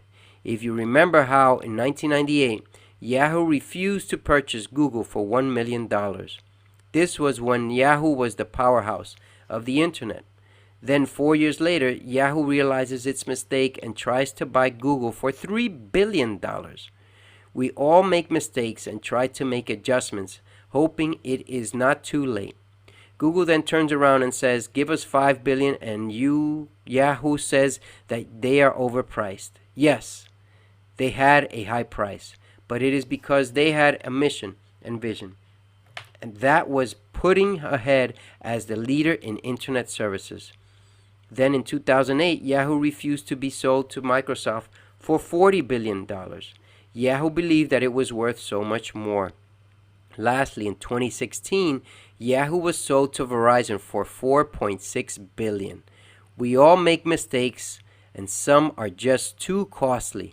We need to act on faith and jump in expecting for bigger and better things to come about. Bitcoin and Forex have come in for trading on different levels. These newer investments only benefit the first 5 to 10% of the population that jumps in one way or another. At the time of this publication, Bitcoin was worth $2,600 a coin. There are many who made huge amounts of money on Bitcoin. It is meant for those who are willing to take risks and invest without the worry of losing money. In the future, as these newer types of investments come about, I suggest that you seek a financial advisor to map out what your risk tolerance is and how much you are willing to allocate to each investment. Not every financial advisor can assist in every type of investment. Why? Because most financial advisors available to assist you rely on making a return. Most will only assist you with maybe one or two types of investments. We at CHO Trades can assist you with evaluating your current situation, how to benefit from a 401k, Roth IRA, life insurance, investing in Wall Street, just to name a few. Is it a crazy idea to visit us to get a free consultation? Check us out at ceodaviddiaz.com. Again, I believe we all need a financial needs analysis at least once every year. This can really get us to think about having our money work for us. It will show our current financial needs as well as give us a projection of our future financial needs. Some examples are whether you are married or not and whether you have dependents or not. Another benefit of a financial advisor is the benefits of reviewing the package that your employer gives you. Some of these benefits include life insurance and medical benefits as well as traditional 401k or some derivative of it. Wouldn't you like to be your own boss and have some true control of your destiny? We in general also need advice on how to build a business and how to bring ourselves in some way or form. you should also have the freedom of setting up your own working hours, training and developing leaders to oversee your business or a division of your business. I believe that the best reason to own your business is to allow you to pursue your passion, as well as creating a source of passive income helps. Now, a personal license a person licensed to invest in the market will persuade you to invest in the stock market for the bigger returns. They will convince you that the stock market is the more traditional method of investment. The number of fees found in the stock market can be numerous compared to UIL. For every 1% in fees in the stock market, one can associate to about 30% of your gains as payment. So if a company charges 2%, you are now down close to 60% in losses due to fees that are too complicated to explain and differ from stock fund costs and broker costs. This is why we have a program at CEO Trades found on our website, ceodaviddiaz.com. If you are serious about investing in any way or the stock market, why not learn it for yourself and avoid the broker fees? Although there are many other types of investments, these are a few to help you decide your financial future. The earlier we start investing, the better invested and insured we can become. Not every investment broker is in the habit of providing you resources beyond their means, so they will keep you on as long as possible to those one or two that most have access. The best deal is that all these investments are viable. There are benefits from each of these investments. We should build ourselves to be able to have a return from all of these methods. The more we diversify, the better invested we become for any season that may surprise us. Rough weather is unpredictable. We must be prepared. It is not easy or cheap, but be willing to do the hard work, for you will reap what you sow. How is investing related to time management? We do not have a lot of time on this planet. We do not have a lot of time to make ends meet monetarily on this earth. The sooner we start implementing the correct vessels to invest, the better our time is managed when we get older. This will assure that we are able to reap the benefits from what we have sown for our families and our personal gains.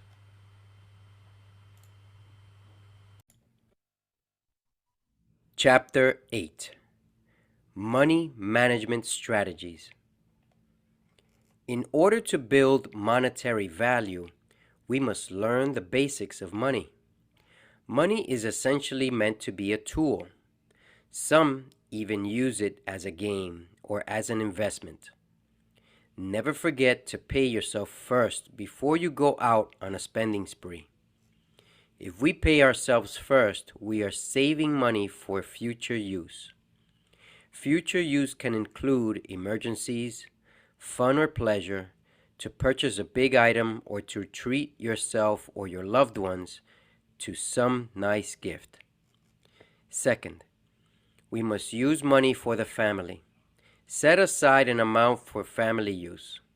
Remember, as the kids grow, so does their appetite for desiring bigger items.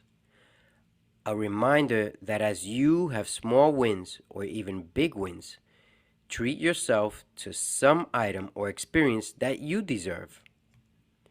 Third, if you budget your lives within means, you will be destined to have a better lifestyle.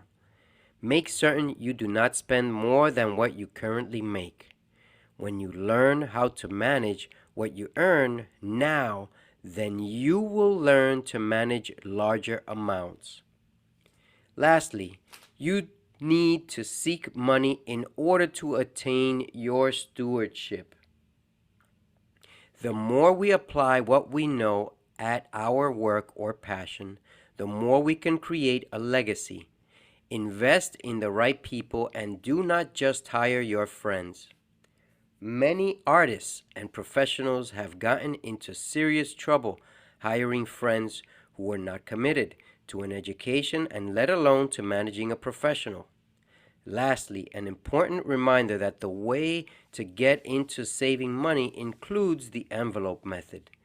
Have monthly envelopes for your rent, savings, credit cards, other debt, emergency cash, etc. Creating a society of financial stability. Some of us who desire and are obsessed with attaining riches to do certain things daily. Here we provide an example of the habits we practice daily.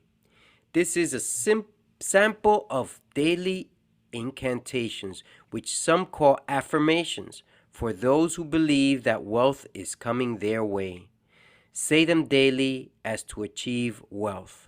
Choose whichever you want to say on a daily basis. My income is constantly increasing. Money flows easily because of my experience. I am on the path towards my financial success. I attract money easily. Now I feel abundant with the money in my life. My actions create prosperity. I feel appreciation and gratitude for my prosperity. I am a magnet that attracts money. I am financially free. I am happy with my accomplishments. One of the major ways that I have money management strategies is reminding myself of what I desire. On a daily basis, I listen to certain reminders of my obsessions and have formed a habit out of these audios. Here I provide 3 YouTube videos that I love to listen to either in the morning or at night as I go to sleep and let them run all night. Tony Robbins, 10-minute priming routine. I am rich money foundations. Guided meditation. Large sums of money come to me easily and quickly. Those 3 are quite different and worthwhile taking a moment to check them out. Another daily affirmation for riches and wealth is the following incantation, which is suggested from Tony Robbins, the life and business strategist. God's wealth is circulating my life. His wealth flows to me in absolute abundance. All my needs, desires, and goals are met instantaneously by infinite intelligence, for I am one with God and God is everything. Did you know that money does not necessarily need to be worked in a 9-to-5 setting? It can be summoned through daily incantations or affirmations. Energy is created in these and can be acquired in due time through your work creation and investments. Energy that is created does not get destroyed. Create as much money energy as you can, and soon enough you will attract it for your prosperity and abundance. Chapter 9. Time Management Strategies. This chapter will help us understand the importance of creating a plan to realize a specific goal. Did you know that we can master a good amount of our time? But do not ever forget that our time is limited. Since our birth into this world, know that during our lifetime we only have an average of at least 70 springs and 70 summers. And we also have about 70 falls and 70 winters. So, we don't have a lot of time because by the time you are 35, you are halfway through the average life expectancy. Most of us begin to mature during the ages of 40 through 60. If this is not enough of a reason why we need to manage our time wisely and effectively, then we are just wasting time. What is time management? Time management is the ability to take a day and break it down into sections in which one intends to accomplish certain tasks within that amount of time for the purpose of increasing effectiveness, efficiency, productivity, and or value of self or an entity. Time management has become a prerequisite to being a leader. It is an indispensable tool for anyone going to start out on their own opportunities to oversee what needs to get done. Is it easy? Well, the things you have to do are easy, but you have to start in order to make the process happen and feel happy about the accomplishments. How long does it take? The truth is that it is different for everyone. Some it will take up to 3 years. For others, it will take 5 to 10 years. But no matter how long it may take, it is not better to attempt to acquire something bigger and better than just sitting around and doing what everyone else does? What is it that everyone else does to attain something bigger and better? Pretty much nothing is what the average person does. How do you think rulers manage to oversee vast populations? They have a plan. For anyone to implement a plan, we need leaders. These leaders are assigned specific tasks. These tasks are passed down to managers. Managers provide the information to the employees to carry out the task, mission, or purpose for completing them in a timely manner. Many of these employees do not have a vision nor mission of someday doing something bigger than themselves. The goal of an employee is to complete their hours to receive a paycheck. Usually, that paycheck is used to pay debts and recurring bills. Many will even use the remaining amount for their food, clothing, and entertainment. This reminds me of how I grew up. Back in my junior high school days, I got to spend some of my greatest moments with the companionship of fellow students. We played, studied, played some more, ate at the school, and had so much fun. I grew up in an abandoned Lower East Side in New York City area back in the 70s and 80s. Buildings were either shut down due to fires and or buildings were abandoned. Drugs were everywhere. I grew up very poor. We were broke. Every dollar mattered. Neither of my parents worked. Neither gave us tools to succeed in life other than being a part of the average person in this world who was ready to work a 9 to 5 job. I felt trapped in a manner of speaking as a slave to the matrix. How is my life better today? I have failed many times. I have learned to save. I have learned to have success by treating my family to trips. Taking them to the movies or just going bowling was a sign that I was moving in the right direction. I have learned about saving money in different ways. Money should not use you like it had gotten a good chance to use me for many years. Money tends to get the best of us as we start using it.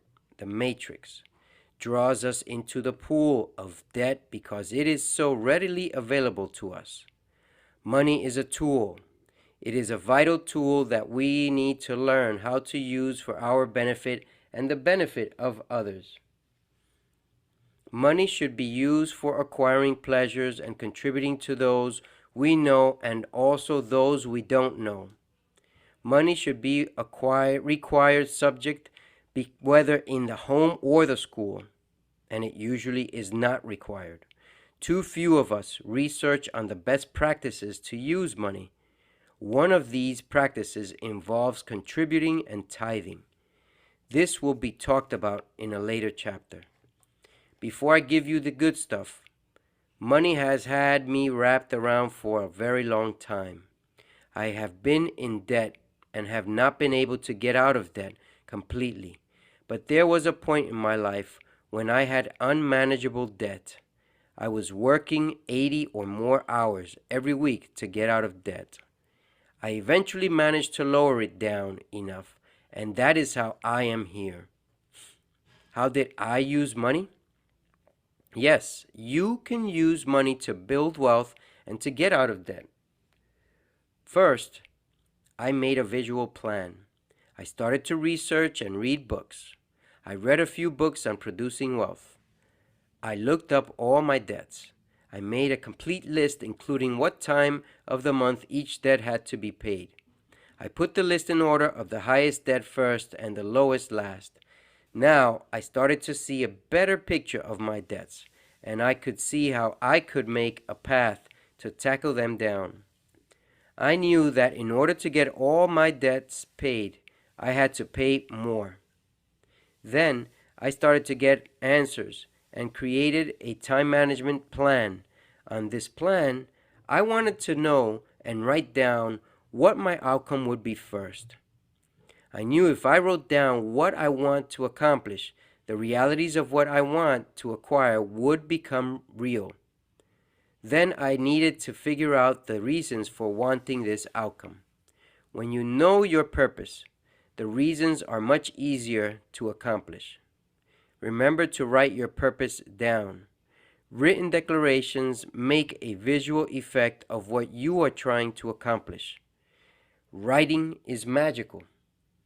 I cannot explain what exactly happens, but it is purely faith-based.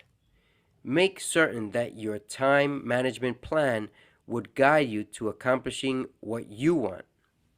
Together, 20 years ago was the best time for me to start on my wealth journey. 20 years ago, if I had started contributing $300 a month, I would have had at least $100K or more properly invested, tax advantaged and protected from loss. The use of money as a tool becomes easier when you have a plan. I formalized the plan, and I will not kid you. I had plenty of temptations where I could have just given up. However, as time progressed, I managed to use money for my benefits.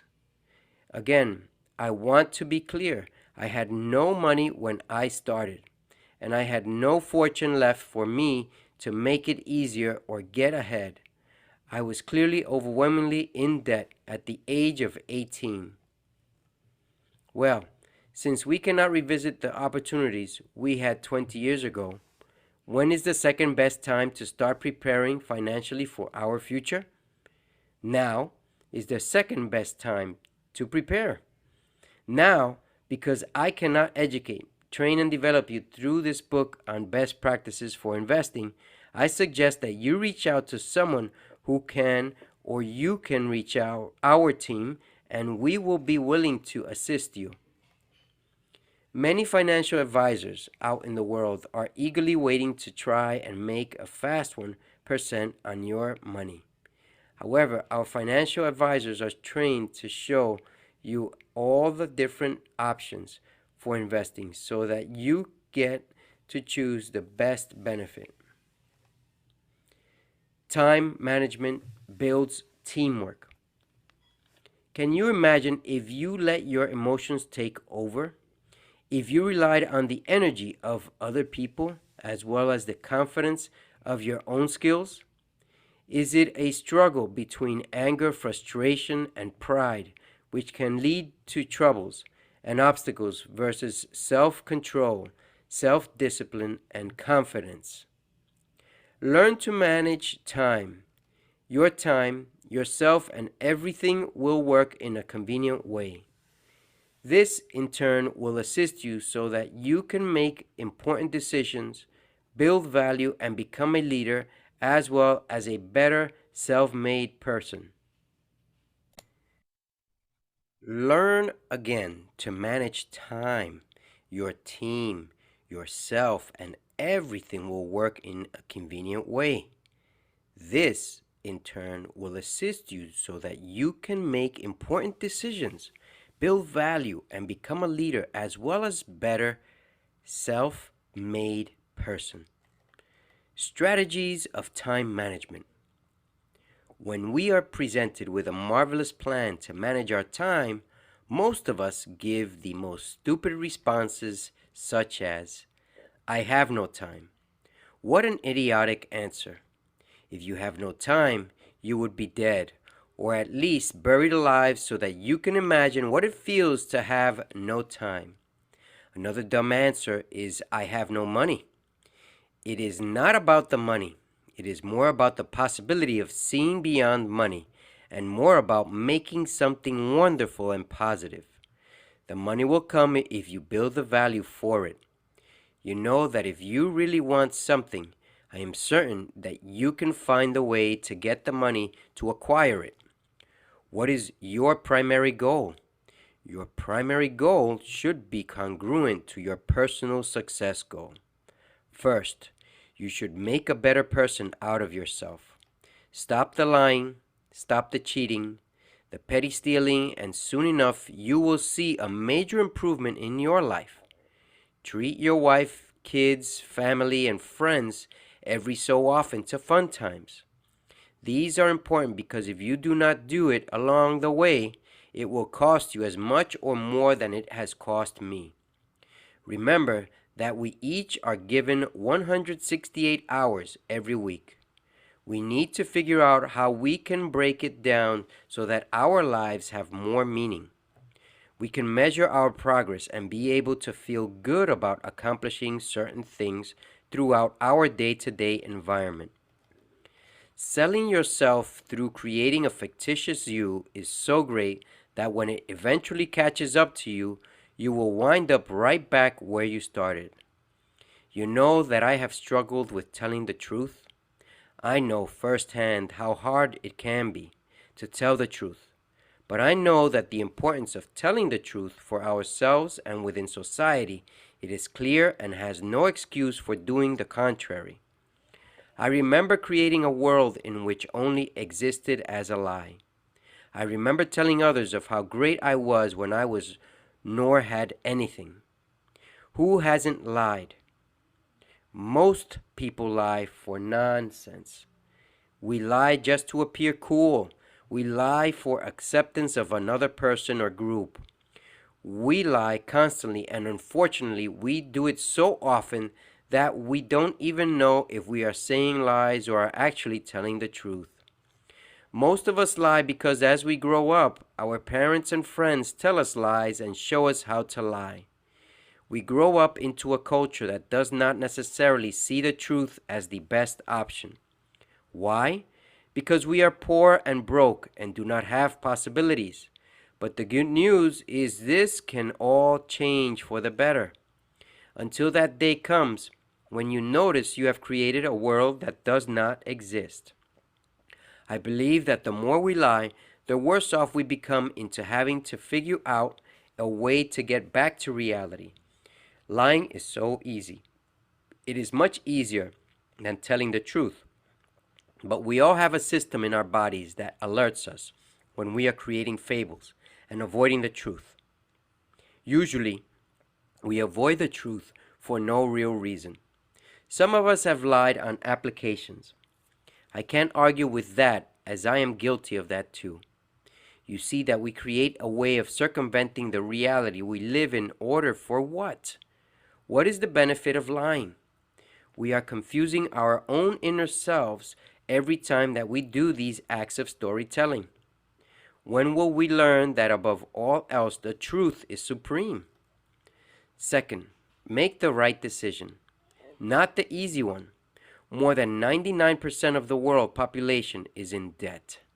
The same amount of people choose easy decisions in life.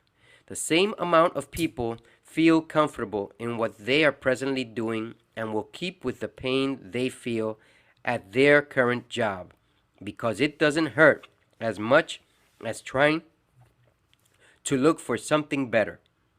Easy decisions are made every day. But those who choose to burn the boats wind up taking the island. The easy things in life will lead to a hard life, and the hard things will lead to an easy life. Third, avoid distractions. Constantly we have distractions in our lives. First, our friends who want the easy life and do not want you to succeed above them. They will tell you it cannot be done. They will tell you you are crazy. They will tell you that it is impossible. These distractions should be interpreted as your obstacles to overcome and ignore. Either you fear the distractions and accept them, or you have faith and persevere beyond to have a better life. Fourth, set goals and do at least 3 goals every day. I have many goals, daily goals, and try to accomplish most. Writing this book was not easy after I started. It requires work, research, and proofreading, but I have disciplined myself to make it on no matter what happens. My purpose is to inspire people to go after bigger and better things in life. My purpose is to let you know that the matrix is all around you and you need to decide between the blue pill and the red pill. An important way to take control of time is to wake up 1 hour earlier to improve your life one day at a time. I recommend you take at least 1 hour a day, and of that 20 to 30 minutes to build value to the future better version of yourself. Whether you read, research, watch a seminar, and or learn a new trade, will you please learn something new regularly? Be thankful to God every day and write your goals and the reasons why you want to achieve them. Fifth, I recommend that you do exercise at least 4 times a week for at least 20 to 30 minutes. This will give you energy, get you in shape, and make you feel proud of yourself. Make a plan for your day, for your week, and your months. Visualize achieving your goals. Be grateful every day. Write your goals in a question format. If you ask, you shall receive. I recommend to visualize your goals as if you have already achieved them and are grateful for having achieved them. Why? You attract what you become. Become the future version of yourself now by writing it down as if it has already happened. 10 years from now. Learn from those you admire or want to be like. Ask yourself what it will cost you if you do not get what you want. Good skills require good practice. This will help if you focus on becoming a master of the basics. For me, this is something that I do according to what I learned from Benjamin Franklin autobiography. This is one way to get set goals for your week. It is much easier if you take the time to plan your own use of time because now you can measure your progress. For example, Monday to Friday from 6 a.m. to 8 a.m. I pray, motivate, post on social media, exercise, read 10 hours per week. From 8 a.m. to 12 p.m., I work on CEO trades on the stock market, 20 hours per week. From 12 p.m. to 6 p.m., meetings, calls, brand, business, marketing, 30 hours per week. 6 p.m. to 10 p.m., wife, kids, classes, therapies for my kids, 20 hours per week. Saturday and Sunday, goal setting, planning, achieve, church, Bible, kids, wife, kids, therapies, friends.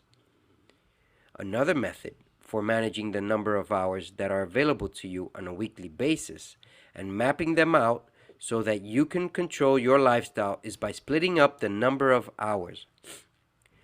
A 168-hour weekly plan. Work wealth creation, on average 70 hours per week. Family time, 14 hours per week. Physical fitness, 3 hours per week. Personal development, 10 hours per week. Sleep, 50 hours per week. Spiritual time, 2 hours per week. Me time, 2 hours per week. Networking time, 7 hours per week. Miscellaneous time, 10 hours per week. An investment in knowledge pays the best interest. A quote by Benjamin Franklin. The more we read, the more successful we become. Do you believe this? Do you believe that there is potential power in knowledge? It is not required to go and learn the success stories of talented people. Many have mastered their ways through life because they had a vision, which they persistently sought to realize by doing the daily tasks that were required of them in order to achieve their purpose in this life. You see, most of us have no idea where we are going, but we can get started by doing the things that make us feel good because they create oxytocin within us. A good way to examine this is to study the patterns of those who are successful as well as how they acquired their success. Many successful people started out where we are today. They started out with nothing to their name. They made a name for themselves because of the dreams that they were focused on creating. It does not happen overnight. We are required to make sacrifices according to our abilities. We are required to perform every day some small step that can and will assist us in acquiring the purpose in our lives. Let us look at a few successful instances. First, Abraham Lincoln was a self-made man who had many failures in life. One of his famous quotes was, "There is nothing stronger than gentleness." He did not have consistent access to schooling, so he taught himself. He was unlucky in love. He lost 3 times in trying to get elected to the U.S. Senate. He suffered from severe clinical depression, but he persevered. Abraham Lincoln was a self-sufficiency believer as well as one who struggled and had plenty of hardships. He failed many times, attempting to become bigger and better. He even contemplated suicide. Now, Abraham Lincoln never gave up on his pursuit of becoming someone important in life. He tried many times to become a public figure and failed. What he gained from his experience, he used it for reinforcement for future attempts at the office. When Abraham Lincoln was elected president, Abraham Lincoln was supported by the Union side. The Confederate side had split up from the Union side because of the election on Abraham Lincoln. When Abraham Lincoln was a captain, he developed a reputation for pragmatism and integrity.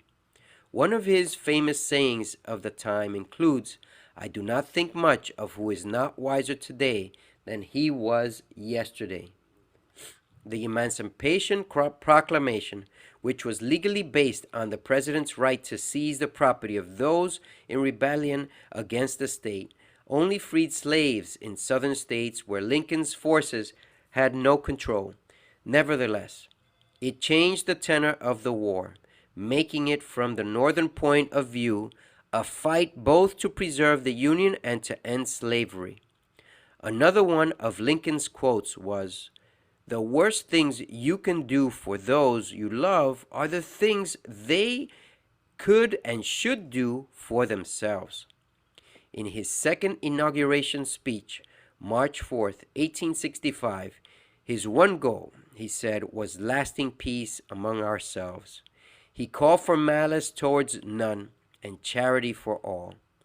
The war ended only a month later, on April 4th, 1865. While attending a play at Ford's Theater in Washington, D.C., Abraham Lincoln was shot by Confederate sympathizer John Wilkes Booth. There have been numerous books written about Abraham Lincoln. These books will give detail to the accounts of his life. These books show how only one of his 4 children made it to adulthood alive. He had a lot to carry on his shoulders. It was not an easy task. Despite the possibilities of going haywire, he managed to keep sharp with a clear vision of what he wanted. Lincoln is a great example to follow, one who could have freed the slaves much earlier, but was taken out by those who opposed his ways. Success leaves clues that we encompass every day of our lives, but do not always see them for what they should represent. Although there are many who love to take shortcuts, it is the person with profound ideas and a disciplined approach that maintains and reaches the goals. If we dedicate in our time management 30 minutes per day to reading or audiobooks, soon enough we become people of value. That is all it takes. Just making one discipline change in your life can make an impact. Oh, just don't be too concerned if you become addicted to reading certain authors. Some works will have more of an appeal than others. The more we practice at reading, the better equipped we become with managing our own lives. We are meant to learn so that we can someday change someone's life for the better. Yes, it is a product of time. Instant results are the new normal. However, those few who know how to have patience, work steadily, and never give up will have better opportunities in life. It is without a doubt that instant results will only get you so far. I have seen those women who get liposuction. I have seen how small they put their waist in order to reach their desired outcome. In some cases, eventually, if it happens, they notice how thick their arms are compared to their waist. It seems that we are more concerned with taking it out than having a plan on how to keep it off. There is nothing wrong with liposuction or body sculpting. What is wrong is not having a solid plan to implement before and after.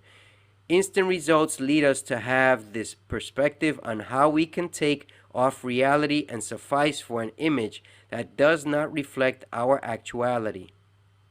Nonetheless, you have every right to perform whatever procedure you believe will give you your best outcome in reaching your health goals. The second person, Benjamin Franklin, was a man who wore many hats. He had his own printing press and newspaper. He started the first post office. He started the first fire department. He learned French. He was the President of the United States of America. In October 1729, Franklin, along with Hugh Meredith, bought the newspaper, the Pennsylvania Gazette. He not only published the paper, but also wrote pieces for it under aliases. Join or Die, the first political cartoon in America, which was created by Franklin, was published in the newspaper on May 9, 1754. The cartoon later became a symbol of colonial unity during the American Revolution and remains popular. The Pennsylvania Gazette became one of the most prominent newspapers in U.S. and remained so around until 1800. In December 1732, Benjamin Franklin first published his famous Poor Richard's Almanac. The almanac, which was published yearly for 25 years till 1758, brought Franklin both fame and economic success. It sold as many as 10,000 copies a year. It was considered significant by Napoleon Bonaparte to translate it into Italian and was the first work of English literature to be translated into Slovene. Though it was known that Franklin was the author, he used the pseudonym Richard Saunders. Some of the phrases banked in the almanac have become common quotations in the modern world, like "a penny saved is 2 pence dear." Franklin conducted thorough investigations on electricity. His experiments enabled him to create a device that would protect buildings from the destructive force of lightning. Behold, the lightning rod, which protects structures by grounding, was invented. Benjamin Franklin invented bifocal lenses. He was part of the committee on the Declaration of Independence in 1776. He assisted in starting the University of Pennsylvania, Penn State. Was it easy for these men? No, it was not easy. Did they experience failure? Yes. They experienced failure more than many of us ever will. Will they be remembered for years to come? You bet. They will be remembered, and never will they be forgotten.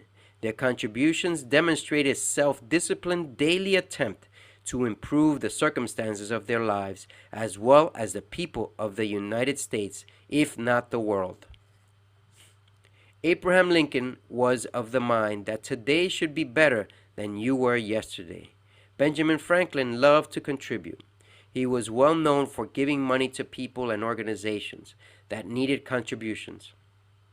After all, who becomes poor from giving? What is the difference between successful people and poor people? The biggest difference is 24 hours and how it is managed. Both rich and poor have 24 hours to do what we must in order to become successful. According to statistics, the average successful chief executive officer reads 60 books per year. How many books have you read this past year?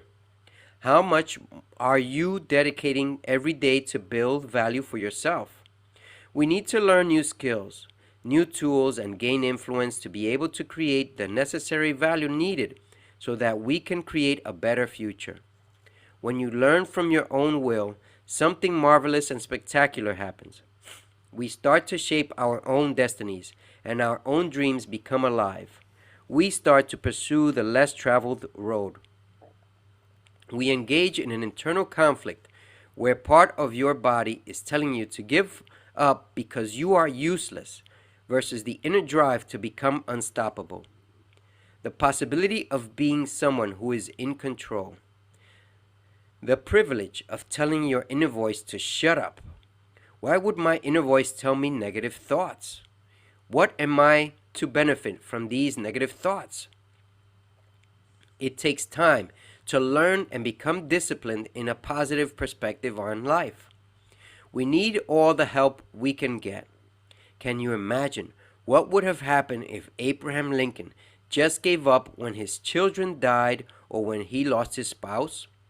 Can you imagine what would happen if he would not have continued the fight for emancipating the blacks? All of this is accomplished through timely events, performed regularly, if not daily. Our inner voice needs to help us accomplish our goals and not work against us. We need to develop a habit of positive thinking. Our attitude should reflect our progress in life.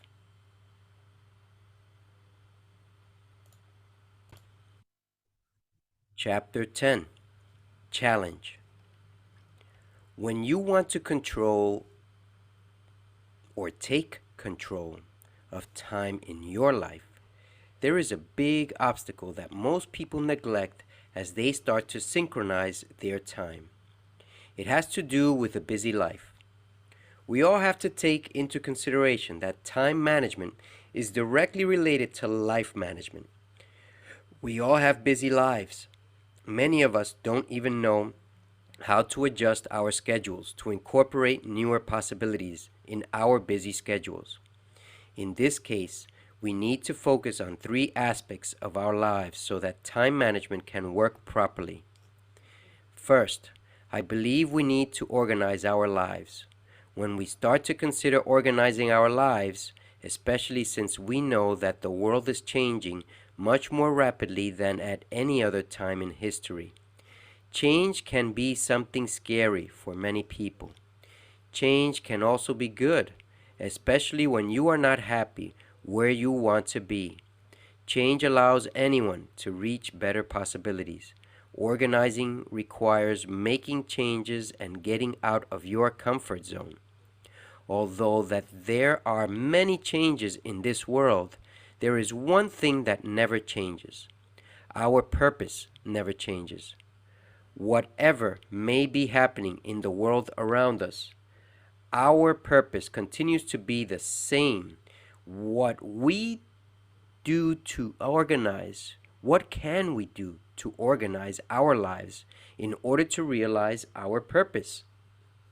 There are many possibilities in making a better time organization. Some of us experience either worries, anxiety, anger, stress, or depression. Which are you experiencing? Which one of these is holding you down until you can figure it out? No matter which of these it may be, we need to learn that time is about managing our lives.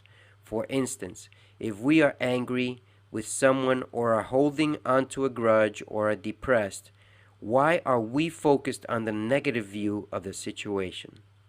Most times, all of these feelings which are obstacles can mean something else.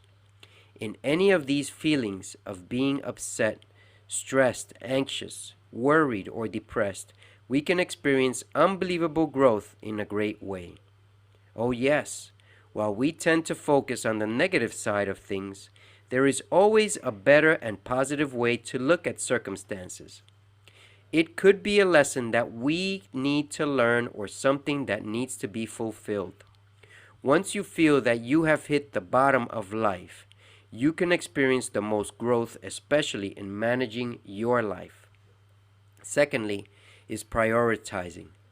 Once we have figured out what has been holding us back in life and what we need to do in order to get ahead, make a list of everything that you want to accomplish. Prioritize the list by daily tasks, weekly, monthly, 90 days, yearly, and long term. The more we measure our progress, the better of a chance that we have in reaching our goals. Just think, don't major corporations love tracking? So why shouldn't we track ourselves with the purpose of reaching our goals? Once you have this list sorted out, you can alleviate some of the distractions. We tend to have distractions regularly, such as when my kids go to school and don't do their homework or got into trouble for any reason. We focus on the problem instead of focusing on resolving the inner issue. I believe that our kids need attention, and if we don't give it to them, they will find alternative methods to try and receive the answers to that which they are requesting. Do you see the clearer picture of your life within society? We aim not to be better than our immediate friends. That is until we find that we can grow as much as we make up our minds to grow. The third is setting goals. We need someone that can hold us accountable and help us to set up deadlines that we need to reach. Accountability allows us to measure our growth. It also allows us to have another person's perspective on how we can achieve our deadlines in less time and hopefully producing more money. That is, if this is the goal. Don't we need a business plan? A plan that can allow us to build our own business? The more we dedicate time to planning and setting goals, the better we can measure progress. Execute the steps to create a business, implement a full mission to achieve the vision. Setting goals is plainly exciting and highly rewarding. The reasons we create goals is to have fun as we check them off once we accomplish them. What better way could there be if we didn't have excitement and rewards for accomplishing goals? These three aforementioned skills are essentials to organize time management. The more time we dedicate to organizing our busy lives, prioritizing our tasks, limiting our distractions, and setting the goals, the easier it will be to accomplish our purpose and our desires. Here are a few things to follow every day, or at least weekdays, in order to get you on the right track to having a positive outlook on life. Be grateful every day. Every day, everyone should keep a journal in which we daily give thanks for all our blessings. If you decide to keep a journal, it becomes a treasure to those you leave it behind, to especially your loved ones.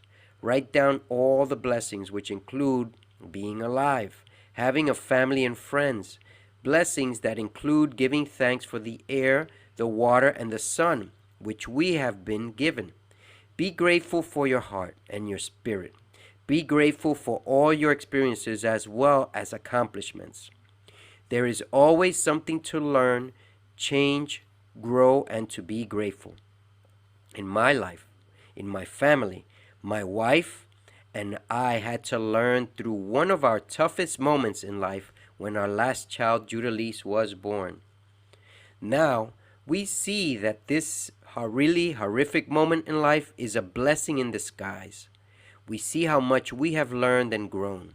We have seen through the course of time how she has progressed into the possibilities of being close to a child who has not had these ailments. Was it easy to accept it as a blessing? Originally, we did not accept it as a blessing because we were too focused on the blame game. Accept every situation in life as a potential learning experience, if not accept it as a blessing in disguise. Each experience is a blessing in disguise, for we do not know what higher authority is involved in our destiny. Ask questions that can give you positive answers. We ask the following: why is my daughter born with cerebral palsy, and how can she or we learn from this? How can we help her improve her life so that she may walk, talk, and be free of convulsions and enjoy the process. Second, write your goals and how you are accomplishing them every day. It is easy to remember goals, but the magic and power of writing them is inexplicable. There is a potential growth in knowledge when your goals become a visual task. I really cannot tell you how it happens. I can only offer you that from reading other people's progress from their writings, amazing things happen in our lives once we write down our future. It becomes tangible and closer than it was before writing it down. Remember that in order to have good skills, you need to have a good daily practice. How else do sports professionals accomplish their dreams? They practice so much more than the average person. Don't we need to practice every day to attain our goals? Lastly, if we learn to associate an urgent need for acquiring our goals, it will make it more realistic. When the purpose of achieving your goal is stronger than how you are going to accomplish it, there is some miracle that happens along the way in order to realize your goals. It does take plenty of time and plenty of patience. Unrealistic goals will result in unrealistic measures. Your reasons will determine your means to your ends. Build slowly and steadily, for no one has time to build a tower in one day. It takes a whole lot of time and lots of disciplined daily steps. Associate planning with writing your goals down. Writing your plan on paper achieves the greatest results. When you can associate painful reasons to not acquiring what you want, it also makes a powerful stamp on life. This stamp will help to point you in the right direction to achieving what you want. This pain can also be associated to your life. What will it cost you if you do not get what you want? What will it take to achieve your goals? What is going to make you unstoppable in achieving your goals? How can you make the process easier to achieve your goals? Who can you read about and research in order to come up with clues on getting closer to your goals? The more reasons you can come up with, both positive reasons as well as the negative side to these reasons, it will pull you forward faster to where you want to be. The best part of knowledge is that knowledge that is not required is the one that builds the most value. This is the type of purple cow that succeeds the most. It is the toughest and has no guidance. There is no curriculum. All you have to do is make a list of books to read. Make certain that the books you are considering to read are important for whatever you want to accomplish. Many of us rely on schooling to get what we want. Some are already providing certificate programs for easier access to a curriculum that is based on what you need to accomplish. Then there are those few bold people, those who choose and make their own path. They do not rely on schooling or certificate programs. They are often made fun of in their pursuit for higher education. The truth is that what should matter most is the actual pursuit of knowledge. There will always be someone readily available to ridicule what you do. That is their business and should not be your business. Within the proper time, can you thank them later when you achieve your purpose without their personal negative views? Here is a poem about taking time. We need all the help we can get until we make it a habit of utilizing time for our benefit to ourselves as well as for the benefit of others. Take time to work. It is the price of success. Take time to think. It is the source of power. Take time to play. It is the secret of perpetual youth. Take time to be friendly. It is the road to happiness. Take time to dream. It is your highway to the stars. Take time to give. It is too short a day to be selfish. Take time to laugh. It is the music of the heart. Take time to love and be loved. It is nourishment for the soul. The author is unknown. Chapter 11. Big. Do you know that you have a purple cow within you? All right. Is this for real? Believe in your abilities in order to reach and acquire bigger things. as they are based on pure perseverance and pure faith. Each of us has a purpose that is waiting for us to awaken, accept it, and start the process of resolving our future. Here, we will attempt to describe how we can make the spiritual affect our purpose in life. This is only necessary for those who are willing to align all the possibilities in their lives. This is only for those few who choose to believe and accept the existence of an invisible purple cow. The concept of a purple cow was introduced to me through the book, The Purple Cow, by Seth Godin. What constitutes the realizing of our purpose? Attitude. Attitude is a word that can define your spiritual reality or your belief. It controls how we utilize our energy. If you are a negative person, you will never achieve what you want, as negative people tend to be those who are complacent with the way things are going, even if it is not where they would like to be.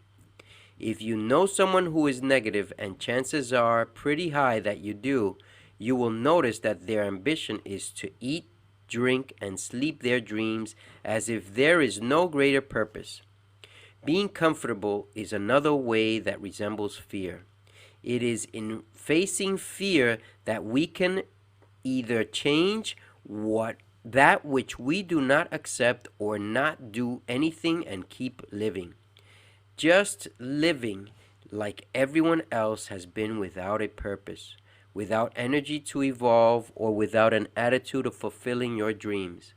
Take the chance and face your fears, and only then expect to see the unexpected, that which usually leads to a faith-based change for the better. Just some time ago, I had to make a choice. I was faced with the fear that anyone confronts when it is time to make a life-changing decision. I felt fear rushing through me and not allowing me to do my task.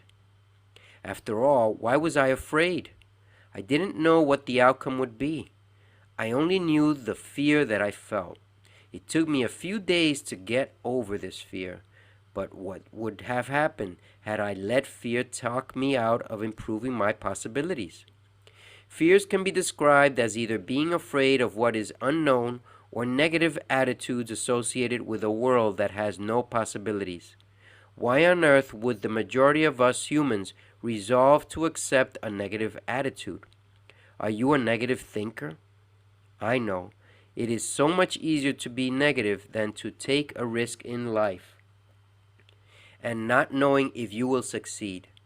Many people will know that spirituality exists, but only those who know the importance of balancing your life with spiritual proximity will acknowledge the progress.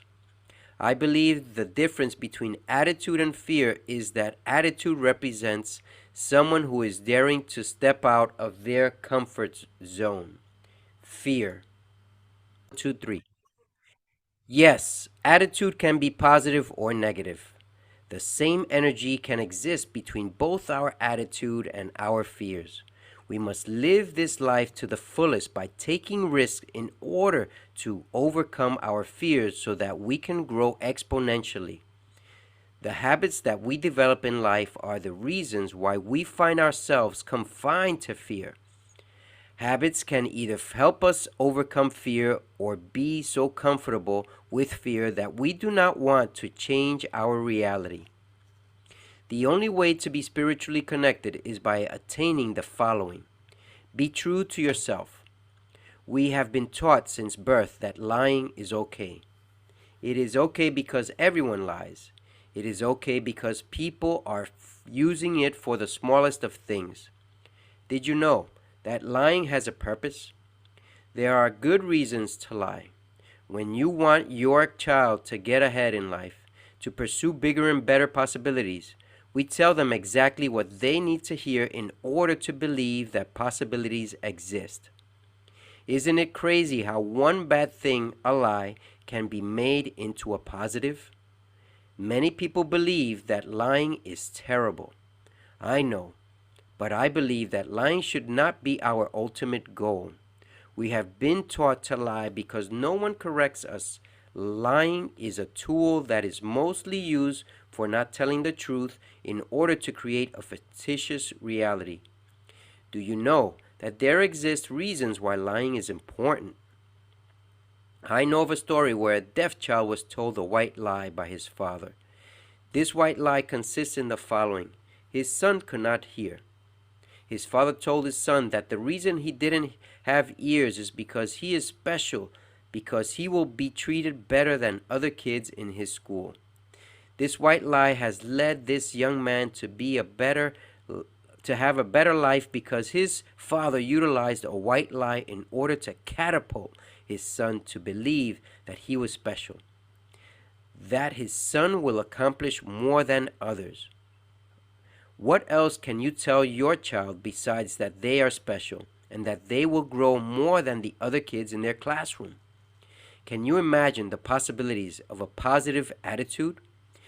If you are a positive person, then you know what it means to have faith. You know the meaning of believing. A positive attitude is found in those that believe. The positive ability of those that never give up, because it does not matter the circumstances as long as you have perseverance. Positivity is found in those who are persistent in doing the small daily things required to reach goals. Just the fact that you have an attitude of positivity reflects that you are in the right direction, that you are willing to take on the obstacles that are waiting ahead of your journey. When you develop and maintain these attitudes, you are already successful. Can you imagine taking yourself from where you are today to where you really want to be? Many of us are consumed by the thoughts and suggestions of our friends and our families, some of whom are fearful of change, some who would not want anyone in their group to be more successful than them, some who will call you dumb things that amount to fear, some who have no dreams to achieve other than the dream they choose 5, 10, or even 25 years ago. Some will discourage and try to convince you to stop thinking crazy ideas. Why would you have dreams? Why would you consider a better lifestyle than the one you and your friends are used to seeing daily? Do you know anyone that has one or more of these qualities? Attitude is about changing your thinking and pursuing what you want in life. Attitude is about getting out of the matrix and taking the steps beyond your comfort zone. It is not just about achieving the goal. It is also about saying, I did this. This is mine. I deserve a better life. Attitude is about being grateful. It is about thanking God for the blessings you receive daily. It is about having your best day from the things you do daily to get ahead. Attitude is such a powerful word. Your attitude will determine the possibilities if you are willing to resolve a better life for you and your loved ones. Tell me, what are you doing right now to improve your life? Attitude is the best belief that can drive you no matter what circumstances may tell you. One day at a time, one daily task at a time, soon enough, your life will reflect the attitude you choose. There will be people in life who will put you down. You will be ridiculed into thinking that it is not possible to achieve bigger and better outcomes in life. There will be those who will laugh in your face. Others will not pay attention to you. What are you going to do? Who are you kidding? Why can't you do this? Because you are not meant to achieve this. Wow. These are the kinds of people that I come across daily. These are the same kind of people who leave me waiting every day for a most needed response which never comes my way. I have been postponed for several months on trying to serve the community. I did not give up and continued to execute my positive attitude. I even tried asking differently. I was unwilling to give up. I continued to send emails and request a date to follow up with my meetings. However, I was continually postponed by those whom I trusted to support me 100%. I spent many months after nothing. I did not see the bright side of my positive attitude. What could I possibly do to make the outcome in my favor and enjoy the process? I changed my approach. Can you believe it? All I had to do was change the way I was asking. But I also started to ask other people as well. I continually executed my request to serve the community in different areas. I was persistent and to this day believe that God will grant me and you what you want, or God will give you or me something better than what we want. Why? Because God has something better planned for you and me, I believe. What are you doing right now to execute your plan one step at a time? Jack Ma is a well-known entrepreneur in China. He invented Alipay for China to connect with the world. He was ridiculed when he tried to sell his idea. Before Alipay came into existence, he took on deep criticism. He was told that his idea was stupid and crazy. No one would dare to use his idea. Jack Ma responded, "I don't know whether it's stupid or a clever idea as long as people use it." Jack Ma is a revolutionary. He had a vision with a written down plan. Although it was ridiculed by the people he approached, it was because it was not meant for them to see his vision. Jack Ma had a creative way of communicating with the world which not everyone could see. When you believe in something so much that you are not willing to give up at the first, second, or third attempts of introducing it into the market, for as long as it takes, we must continue to execute. Every day I try to influence people the idea that they have opportunities waiting for them to get up on their feet and start doing something to realize them. Every day we are faced with questions that challenge our faith. We are faced with questions of our faith in ourselves, our faith in others, and our faith in society. What are we going to do? What do we believe?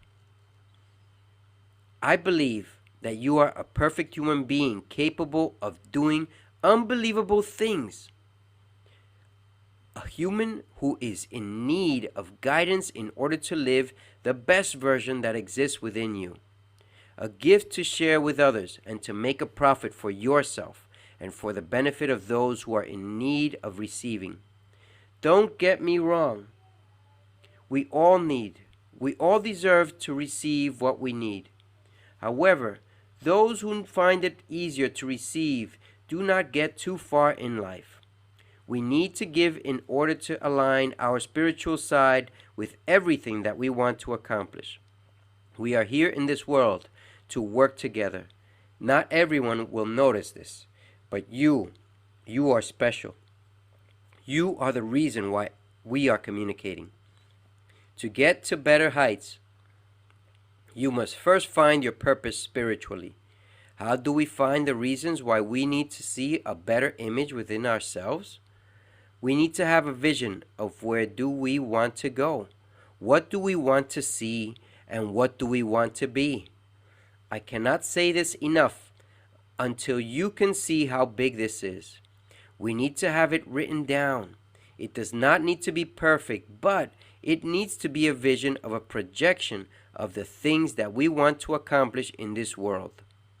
Achieving our vision will mean that we have to face people who will either believe what we are seeking as well as those who will ridicule our ideas, in every way trying to get us to stop what we are in the process of finding.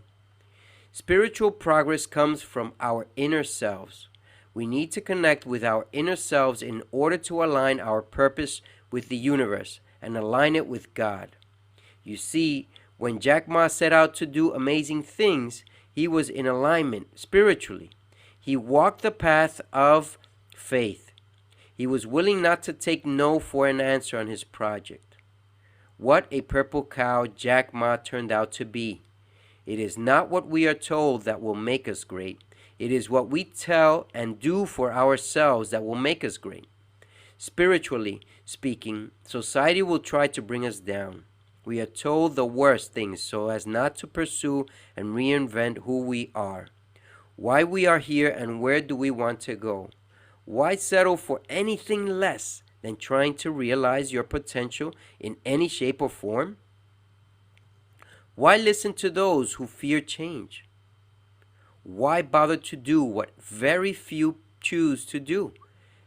Because the right attitude will give you the right outcome with maximum returns. Don't you want to try and succeed?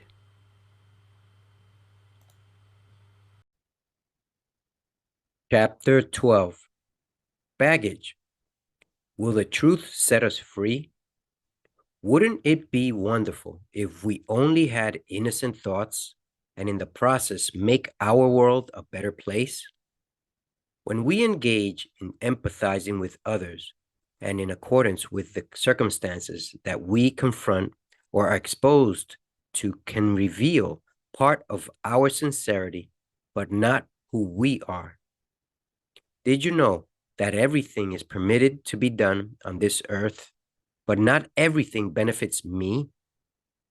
This is part of the reason why thinking just about ourselves is good, but when you consider the possibilities of helping others to grow, this is grand. Can you imagine if you started to assist others with their lives, what the outcome would be with your life? A few years after college, I wound up working as a transportation manager for many venues throughout New York City. Then there came a point that I was tired of working as a driver, and all I wanted was to manage and start a new business. I was starting to feel a change of heart and an awakening. I started to pick up the desire for reading. I wanted to learn. I wanted to get out of my world and into a better world. How could I do this? First, I came to realize that my way of thinking and acting was wrong. It was not easy to change. As a matter of fact, it was easier to do nothing. It took me many months to change. It was very hard to accept the fact that I was not being honest and sincere for me and others. It was costing me my business as well as my income. I was complacent with more than a third of my life until I started reading books that are meaningful. I began reading The Four Agreements by Don Miguel Ruiz. What a great book. It helped me to shape part of my life and the beliefs that I was living under. I made some changes and started to become more at peace with myself than the impatient person I had been. I started realizing certain small things that needed correction in my life. Then I came across The Secret by Rhonda Burns.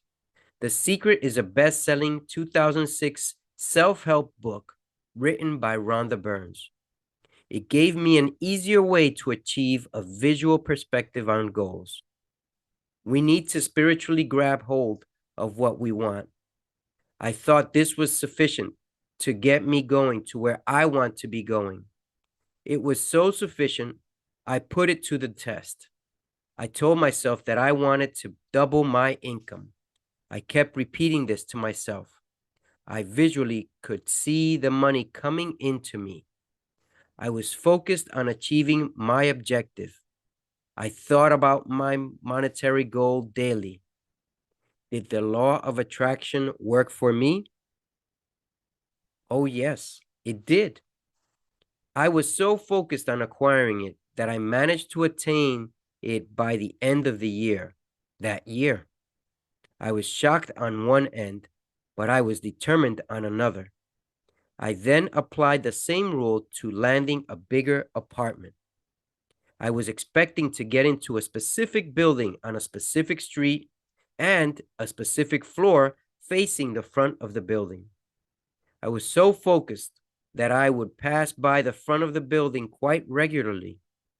I thought about this night and day. I did not imagine it any other way.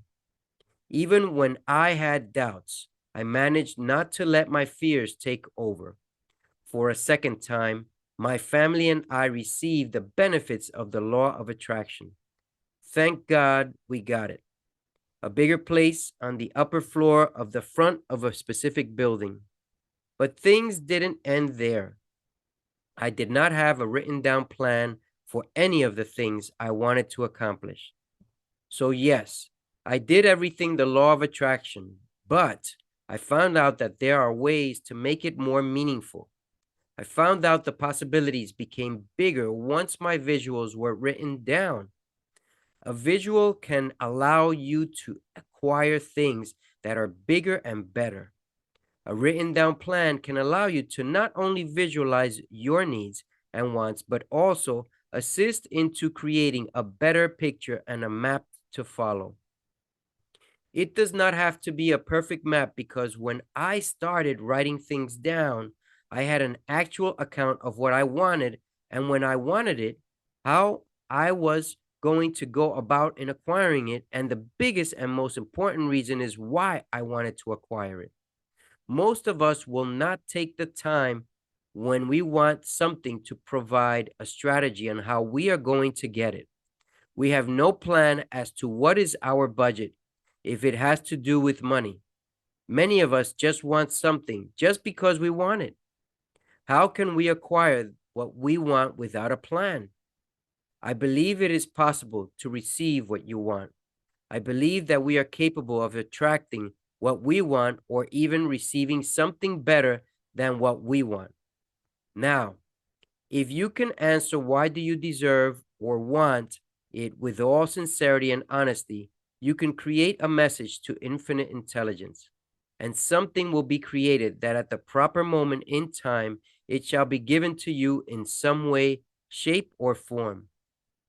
What activity are you involved in currently that will allow you to build bigger and better things in your life? Every day that passes by, what have you accomplished for yourself? People will go around in life not focusing on the activity that they are involved and its correlation to the bigger picture of what we want. Instant gratification is what most people seek. Instant gratification, as said by many experts, is not conceivable, especially when you want $1 million or more and you want it by tomorrow. How are you taking the time to request this from life? How are you going to show why you deserve this money? Whatever you ask of life, life will give it to you, but only for a price that you must prove in good faith that you deserve it. I bargained with life for a penny, and life would pay me no more. However, I begged that evening when I counted my scanty store. For life is a just employer. It gives you what you ask. But once you have set the wages, why, you must bear the task.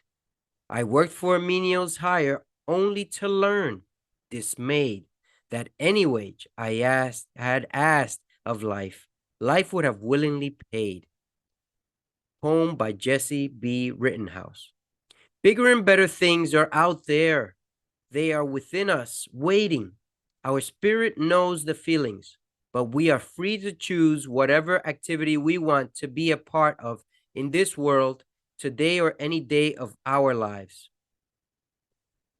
8 activities that can change your life. Why do we complain so much? When will we start appreciating? Whenever we want something in life, it has come down to activities such as whining or complaining for most people that determines their outcome. Can you imagine what would happen if we started appreciating whatever moment we were experiencing?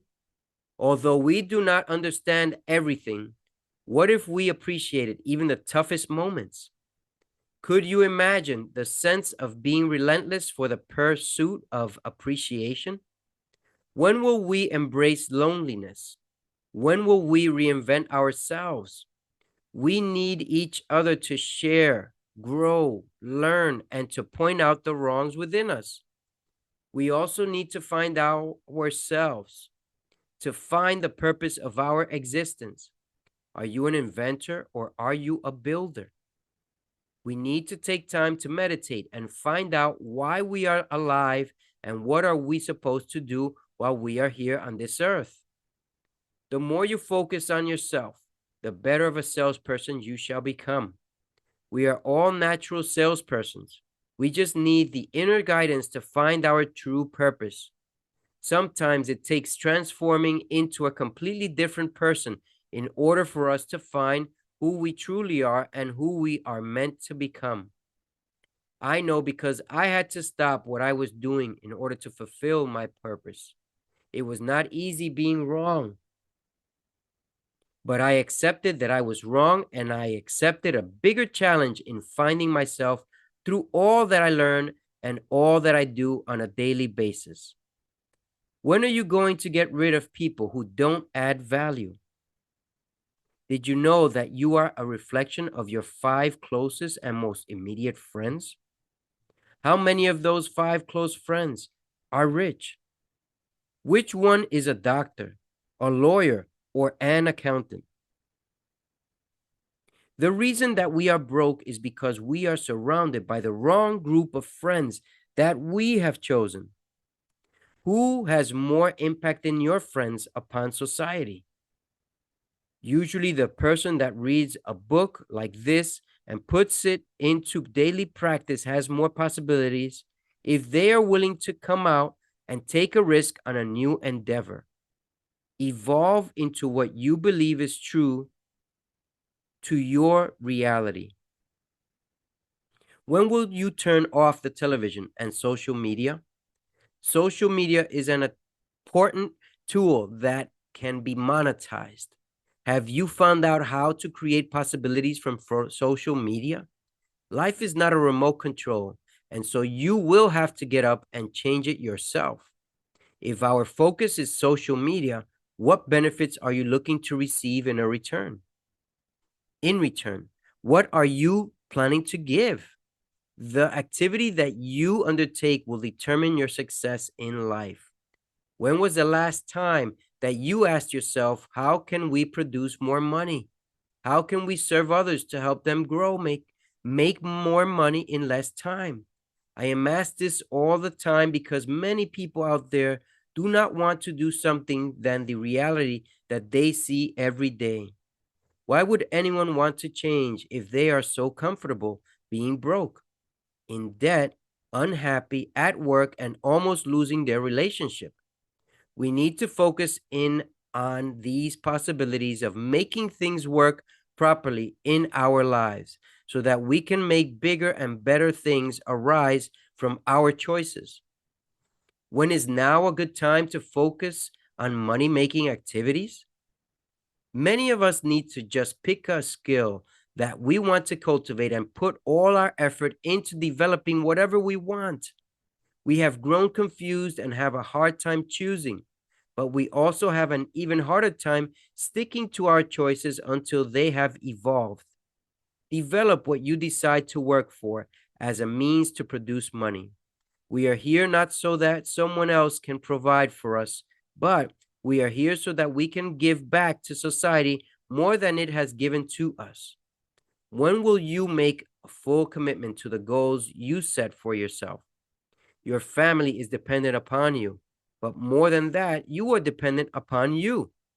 When will you decide to make the necessary changes in your life so as to allow you more time to create the possibilities of growing? We all start out working for someone else, at least this is usually the case. But some of us will eventually figure out that we need to make the sacrifices that will lead us to create a better world. It could just be an important improvement to a product, or it could be a brand new creation. Whatever it is we are deciding to do, we need to just make up our minds and become so focused and disciplined that our dreams will wake us up daily to work on realizing them. Who takes the time to sweat every day in order to boost their mood? Oh, yes. As we think about this activity, exercise is highly important, but not just any exercise. Those exercises that make us sweat allow us to have a better day. Who doesn't want to have a more productive day filled with energy and enthusiasm? What is your plan to make time daily available for getting your work out in place? Everyone go. What is your plan to make time daily available for getting your work in place? Everyone can think of an excuse not to do something, but very few people will jump to the occasion and say yes. Only within those who accept the activity will you know whether it is worth it or not. But I can tell you this, that those who try it will be hard to take off of the activity if they do it properly, as well as hydrating themselves. When will you find a lesson in every mistake you make? We are constantly blaming circumstances, the rain, the wind, blaming our family, blaming the marketplace, blaming whatever we decide to blame. We all want to change, but who is actually willing to work for this change? Who is willing to stop blaming and start searching for better answers? The only way that your life can change is when you change. So stop blaming all the things that you can think about. Start accepting where you are and that it is not where you want to be. Do something daily to merit the possibilities of changing the only thing that needs to be changed. The only thing that needs to be changed is you. When will your life change? The day that you become aware that you need to find the lesson in every mistake you make is the day that you will grow exponentially. We all know the things that we are going and whether they are making us happy or not. We all know that they do not satisfy what we would like to have. When will you believe in changing? Everyone knows, but very few people believe in a different story. Which one are you, the lesson learner or the complainer? Chapter 13. How can I help you? Learn to live with emotions. We are not going to be happy every single moment of every single day. We need to prepare for some of these days in advance. You might ask, how can we prepare if those days have not arrived? Many more people are becoming depressed, and they need your help in creating a better perspective in life. Those people will sooner or later come knocking at your door. They will feel in some cases destroyed. And what are you prepared to do about it? How can you soften their pain? When someone says that they are destroyed, is that truly what they are experiencing? Of course not. But that is where they choose to put the major part of their focus. As you read earlier, I experienced this in my young years. I didn't know how to handle my emotions. I was completely lost and chose to hide from those who cared about me. I had no idea on how to live with my emotions. So the best way to learn and prepare is by attempting to help others get out of their understanding of these negative emotions. We need to take time to learn from all experiences. Everyone who goes through a bad moment in their lives has something to learn. We all can learn something, even from the worst of moments. We devour the horrible experiences and put so much emphasis on how terrible they are. Why would we do this to ourselves? What are you going to gain from putting so much negative focus into a negative impact? You see that when two people love each other, it is amazing. But when one decides to leave, the other becomes completely beyond themselves, focusing on the worst. We tend to do this to ourselves way too often. Believe me, I know because I have been down this path. Whether the other person cheated or not is something that we cannot change.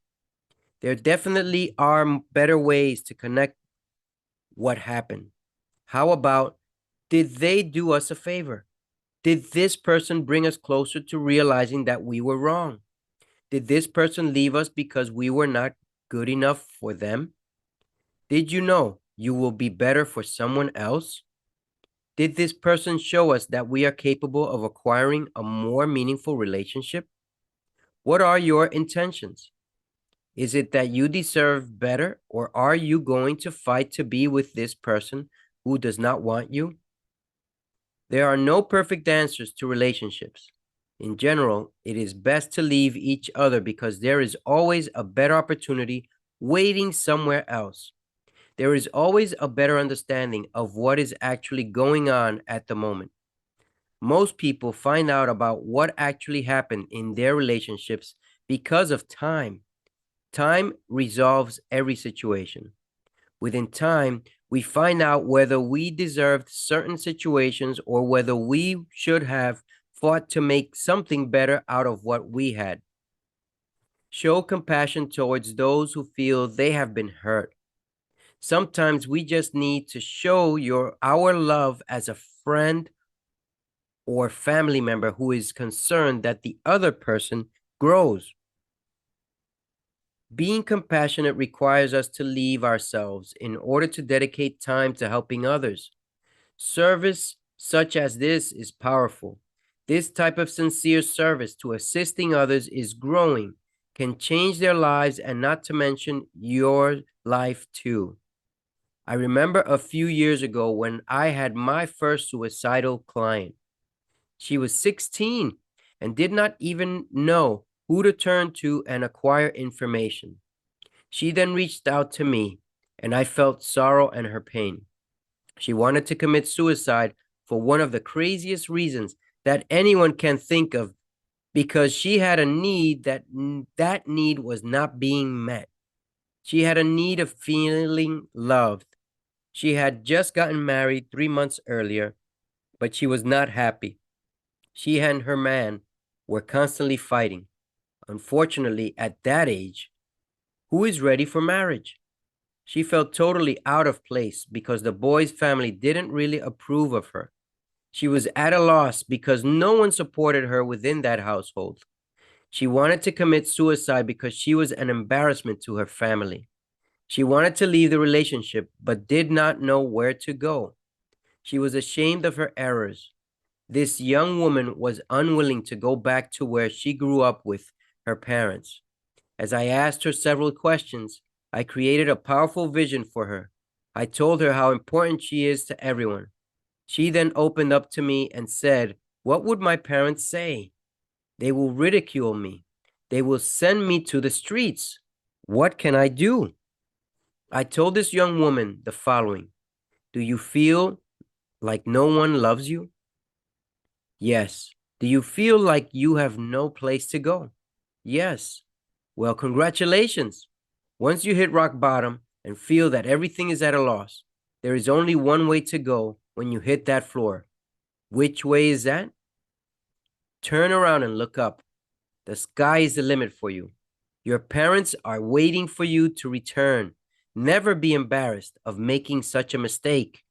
Be embarrassed of leaving your family because they truly love you to this very day. You will make them very proud when you return. And sure enough, this is how the story remains to this day. She started to ask, "Do you really think this is true?" I said, "What other possibility could there be? Your family is where love starts. Isn't that where you need to be right now, where you can find love?" She was thrilled and happy again, noticing that there is true love to be refound in family. She was just concentrating on the lack of love with her boyfriend. Why do we cause so much pain to our spirit getting into relationships that we don't want to be, as well as being in a place where no one accepts us? This is something that happens all the time. This is a result of knowing that you want something, but not knowing how you are going to get there. Do you have a plan? Do you have a coach or mentor? Do you have a visual map of possibilities? Most people will not have a plan, a coach, or a visual map. What else can they do? There is one obvious thing that they can do, and according to scriptures, here it is: seek, and you shall find; knock, and it shall be opened; ask, and you shall receive. If you are not doing any of these, how are you expecting to get ahead spiritually, physically, and or mentally? The reasons that we all stay behind are stated plain and simply in that phrase. Most people will not search for answers. Many of these same people will not go around and knock on someone's door so that they can have an opportunity to get some advice. Lastly, is to ask. Why don't we ask others for assistance and guidance? All that we will have to gain is enlightenment on whatever matter we need clarity. Don't we all have strength? Don't we all have weaknesses? But when we come together, don't we all accumulate potential power?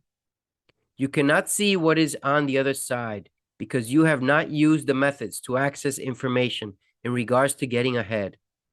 Make a list, get out there and find what you need. You can ask, what do you need? How can we serve you to get there in less time and possibly produce more money? The answers to many of our problems are not far from the other side of feeling depressed, anxious, worried, or upset. What are you willing to do to find those answers? How soon are you willing to act in order to get you closer to the better version of yourself? Many fear rejection. Rejection is just a way of saying you have to try another way. People will tell you no because it is easier than the ability to say yes. They will be afraid to make a move. You will learn that most are afraid. Always maintain a positive attitude in your activities when facing adversity. We will have many rejections before we can make it anywhere. If you learn to master your emotions, it will make it easier to understand the denials and naysayers.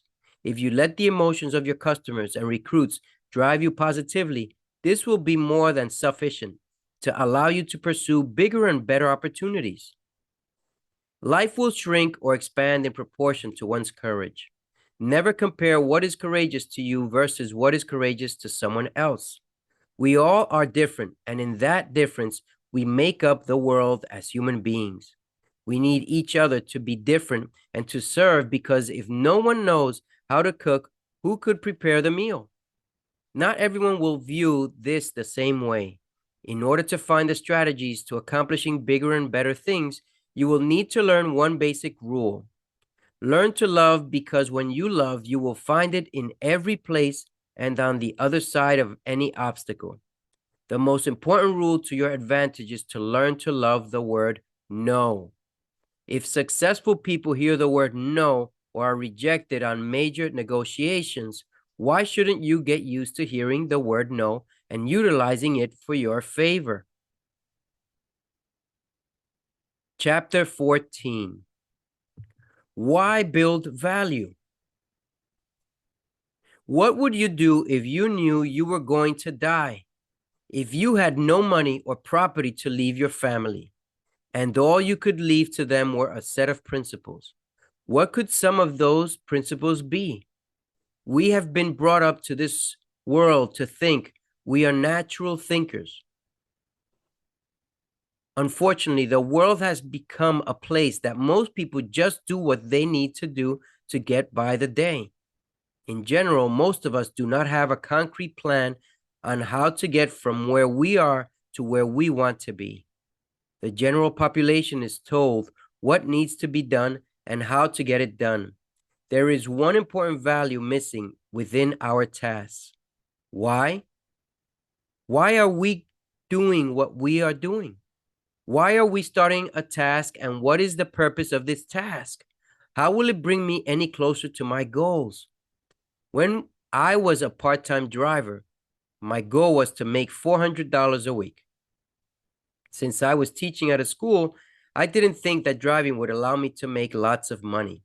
Within 3 months, I made more than the average teacher makes in a full year on a part-time basis. Was this a coincidence? I did not plan for it adequately. I was producing more money than the average person. Once I started to see all this money, I decided to quit teaching.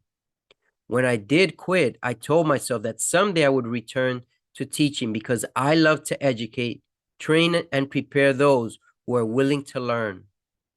Soon enough, within a few months of driving, I started to receive bigger responsibilities. I was a transportation coordinator and talent manager. I loved to drive, and the responsibility of being in charge of others' drivers was natural since I knew what I wanted from every driver. I had expectations for each one. We had meetings prior to events in order to have some visual map of what was needed and how each one would facilitate the process. I was really good at it, and to this date, have only had one flaw. It was not that I didn't send the driver to a celebrity, but the driver whom I had sent was working very hard all night and forgot to wake up to pick up the celebrity. Of course, the driver does not get the blame. I received all the blame, and from that point onward, my reputation decreased for a while. Why would I get this blame? Someone needed to be the scapegoat. It just happens that when anyone is in charge of running, supervising, or overseeing any part of an event, the blame gets put on that person. It happened to be me at that time. What did I learn? That communication needs to be a constant part of all that we do. Communication will determine whether things get accomplished and whether people are where they are supposed to be. I had this down. I knew what needed to be done. However, the day of the Whitney Houston funeral, I completely forgot about one driver. Why would I choose to blame myself? Yes, I am the person to blame. It is hard for me to keep blaming myself for this mistake. I did blame myself for several days because I knew that the importance of providing quality transportation to any celebrity could mean the difference between gaining a client or a bad rapport. However, what else could this mean? What good or funny thing could I learn from this experience? Instead, I have chosen to learn from it. I knew that I had heavy responsibilities. I knew that I was not supposed to let anyone go without communication. I had failed. I did not do what I was meant to deliver. Although my superior was not terribly upset with me because this team was so well connected that each person had a backup plan ready to be implemented at any point during the whole production process. This is where I learned many of these skills. I was not just a driver when I was part of these venues. I was expected to manage whatever needed to be resolved during the process. I was grateful for learning from my failure of not providing a celebrity with transportation because it showed me that I need to be more on top of the smallest things so that as time goes on, I can take better control of the bigger things. Now, during the whole process and throughout the years, how did I create a better version of myself? How did I get anything out of being a transportation coordinator as well as a driver? I learned several things. First, I learned the importance of communication. I learned that when it comes to managing people, it takes more than just one person to be certain that things are handled properly. Until that day, I lacked the ability to hire someone else in order to pass on responsibilities to someone else so that they may assist me in achieving goals. I did not get it right from the beginning, but for those of us who want more from life, we have to be able to hire others to help us get to our goals faster. I also didn't have a visual map. I didn't know exactly what I wanted from these responsibilities. My only goal was to make 6 figures of income at that time. I didn't have any idea why or what I was going to do with it. The best thing that happened to me is that I got to meet many successful people. People who wanted nothing other than to be chauffeured by senior drivers. Drivers who have been in the industry by more than 10 years and who were familiar with other responsibilities that were not just solely involving the road. You see, in order to be paid the better rates in the industry, it was only given to you by association and experience. Not all could qualify for this type of relationship. For sure, the responsibility was gained through years of dedication, as well as trial and error. I came into this world of providing transportation to a lot of the elite producers and chief financial officers through recommendations. I knew how to sell myself in a way that benefits the client. Most drivers cannot hold a conversation and therefore do not know what to ask clients. It was something that I had determined to do. I wanted to learn how to ask people about their lives and how I could bring some light into their world. I was not successful from the beginning. However, I learned through the errors in asking the wrong things of people. I learned to ask the right questions. I simply had no idea. How could I know what to expect from life if I never learned the lessons? When I was in school, I was told I could be anything that I wanted to be. But what does this mean? How was I supposed to know if I had no one that I admired, wanted to follow, or inspired me in life, or a way to figure out what I wanted from life? I had no one to help me research. I had no clue of what to do in order to figure it out on my own. At that point, I still didn't have a plan, nor did I know that a plan needed to be done to acquire greater things in life. Because of the birth and brain injury of my daughter, Judalise, I did the research. I started to read health books. I found the solutions for obesity, cancer, diabetes, eczema, psoriasis, melanomas, lupus, ADD, ADHD, cerebral palsy, seizures, constipation, asthma, arthritis, convulsions, and close to 100 ailments in all. When I came across all the possibilities, I started to think to myself, who can I try and assist with some of these solutions to show others that they work? Well, obviously, I was the first one to try them out on me.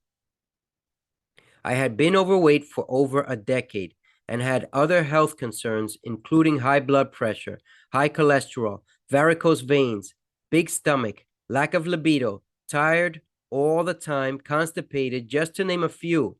What a way to go. Within 45 days, I lost over 30 pounds. At first, I thought, yes, this must be it, but I didn't believe it could be done so quickly. I started to notice how I was losing the weight quite rapidly. But not only that, I was losing the weight naturally. My body was getting rid of it without any problems. Most of us get stuck during the process of healing because we choose to accept a diagnosis for what it is and not accepting it for what it could be. We know that we have something. Then again, we choose not to do anything about it, thinking that there is no solution and only a pill or an operation can resolve it. Really? A pill or an operation are your only alternatives? I beg to differ. I tell you that there are ways to heal that are much easier, much better, and do not involve any type of procedure as the first choice. Well, if you need a procedure, you should do it. Go ahead and get the operation. If you feel it will make you better, then you should do it. A quick fix is better than no fix. Now, what if you are interested in building a better version of yourself? Wouldn't the doctors tell you? Wouldn't you want to know how would this happen? Well, there is a catch to building a better version of yourself. The reality is that if it doesn't sell or can be patented, then it is not worthy of being produced by the pharmaceutical companies. Oh yes, most products that are worthwhile for the healing process are not sold because pharmaceuticals cannot make money off of them. Just take, for example, honey. Honey is an unbelievable product. Now, I didn't know that those who are vegan cannot have honey. I consider myself 80-20 vegan, meaning that most of the time I eat raw and the remaining time, the 20% of the time, I will eat some of those nutritional items that vegans do not eat. So as I was saying, honey is a natural cure for many things. Here are two of those: allergies and chest congestion. When honey is produced locally in a certain area, the pollen from that area within the honey can be used to alleviate allergies. And on the same perspective for chest congestion, when honey is combined with chopped up 1 or 2 inch onions, 1 inch radishes, 1 inch watercress, and some aloe, then you let it sit in the refrigerator. The very next morning, you take a spoon or two and then another one in the late afternoon, maybe around 5 p.m. Within 3 days, your symptoms will start to alleviate.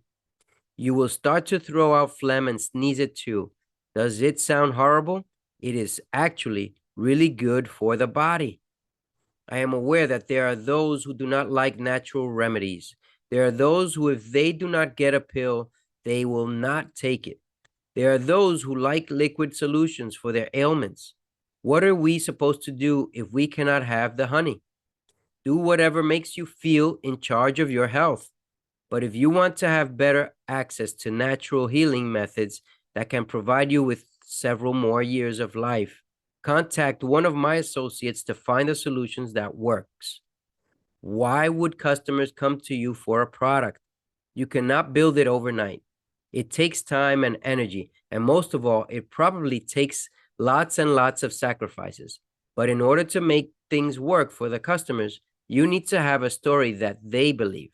The internet makes it quite easy to duplicate your story. Most people in today's market are able to copy and paste whatever the vision or mission statement is and adapt to their brand, and magic happens. Well, you still need to find the right marketing tools. Most people that need a product or are potential clients come to know of a place if someone recommends it. How can you recommend a place without knowing it? You, the owner, the salesperson, has to get exposure in order for others to see what you sell and so believe in what you do. What makes you relevant, differentiated, and credible compared to others who sell similar products? Again, in order to get on the map, you need to get exposure. You need to create a brand. You need to meet people who believe in you and your story. How can this happen if you are not meeting people? Then you would need a sales force to create this for you. If you have funds to create a sales team, then it makes it easier for you to get out there and be known to the rest of the world. How can you build credibility? The only way to build rapport is to create videos and pictures of things that you are doing that could relate to others whom you would like to attract as a potential customer. I recommend finding 2 to 3 things that you like, for example, traveling or sports or reading. Build these into your business and then make it work so that you can create a visual for others to know who you are. These are basic answers to the more complicated process, but they can nonetheless point you in the right direction. Another way is to create ClickFunnels. I am no expert on the subject, but if you search this book, I read .com Secrets by Russell Brunson. I am certain that this can help you. Who is the audience and who are you serving? These 2 questions are super similar. The audience that you are trying to reach matters because if you want to build value for kids, they will find more attention to specific types of advertising than an adult would find. If you are providing a service, the important thing about the service is the educational factor. We all need to learn something. It is worth my time. Is it worth my time? Is it worth my money? Will I produce more money in less time? I have a performance enriching business that assists people in producing more money in less time. But not only that, we work together as a mastermind group so that we bring in mental support to achieve other every time we meet. It is highly important that you consider this type of service from someone or from us. This is only if you would like to be surrounded by like-minded people looking for solutions to provide a service that is needed. Most of us forget to have a way of measuring our progress through checks and balances. Do you have an accountability partner? An accountability partner allows you to communicate with someone who helps you to meet certain goals in life. This person is usually someone who has experience in realizing a better version of yourself. We provide accountability partners all the time. The best thing about an authentic accountability partner is that they challenge you to grow so that you can produce more in less time. We need accountability partners. Where are accountability partners found?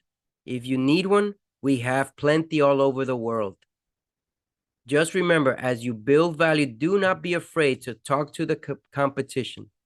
You should be free to compare and contrast. You should find out what are their strengths and what are their weaknesses.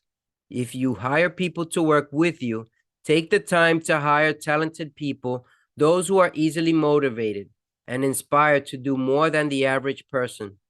Those who hire that have to deal with customers will be the first factor where you can measure either profit or loss. The more qualitative person that you hire, the more the sale can be duplicated. Building value takes time and definitely lots of work. It is not accomplished overnight. However, every day you can measure your value through the rituals that you have in place on a daily basis. Creating a team to get out there and sell your visions about your business or services starts with the plan and then goes into believing that others can help you achieve your goals. Let's build value, as it is very important to achieve our purpose and help others be able to fulfill their purpose someday.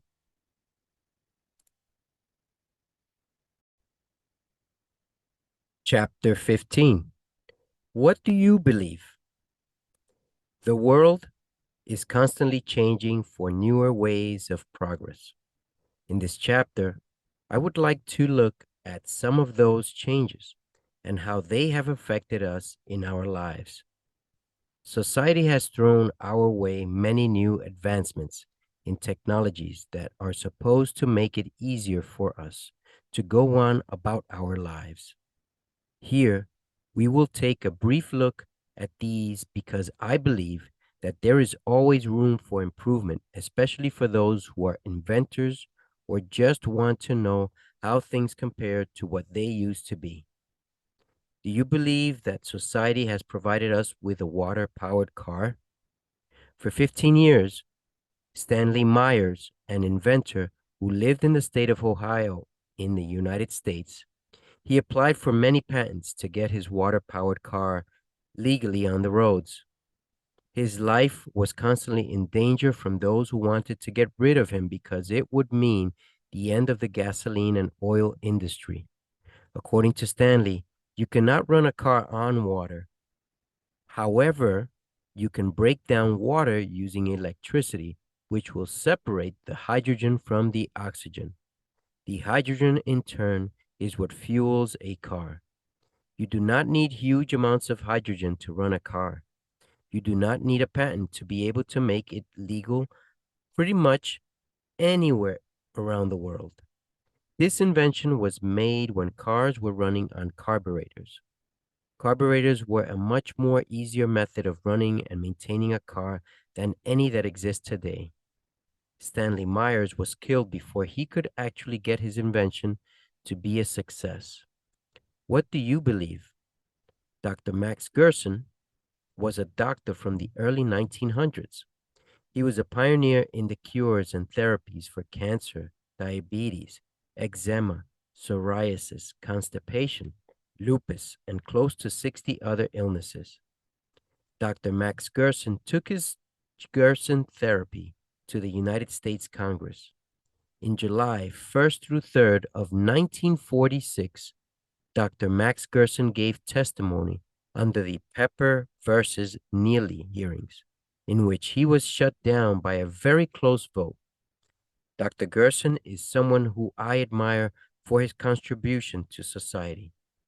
This contribution is not accepted by society because it would place a serious threat to modern medicine.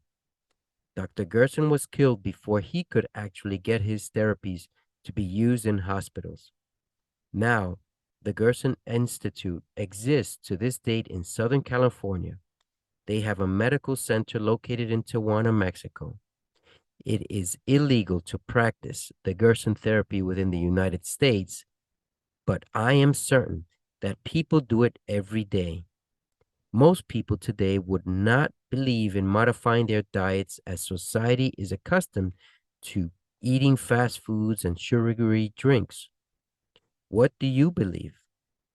The cellular phones that are being made in the present do not compare to some of the earlier models, like the Galaxy S3. I know that the camera was not too great. We all should know that the camera is the main thing that is being advanced in cell phones along with storage capacity. But the S3 was one of those cell phones that you were able to reprogram and make it operate the way that you wanted. With today's phone, the quality has gone down. Do you remember the hype of the moment with Gorilla Glass and other bulletproof glass? Well, what happened to all of that? You see, if there is too much quality put into the cell phones, who would want to get an updated model fairly quickly? The same quality factor goes for the Gillette Fusion razor blade. It was probably one of the best blades ever invented. I managed to purchase some blades even when I thought that they were expensive. These blades were magical on a shave. Not only that, some of the blades have lasted me close to a year before having to replace them. Well, guess what? These blades are not being produced anymore at that same quality level. I managed to keep a few because I bought extras. Now I know the value of getting a really good product and storing it for years to come. The current Gillette Fusion product does not compare to what it was originally meant to be. Of course, now there are other companies that exist that can probably provide a better blade for facial hair and shaving in general at a more modest cost.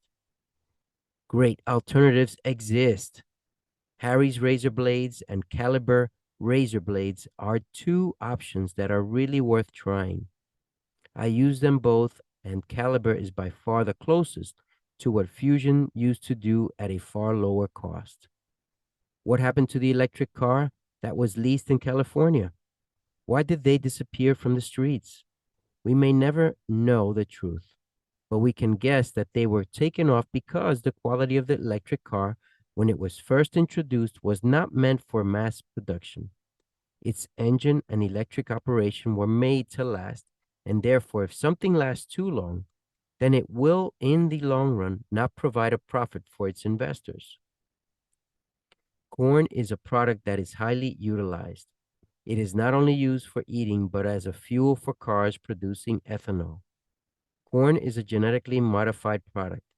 It is quite difficult to get corn on a non genetically modified level.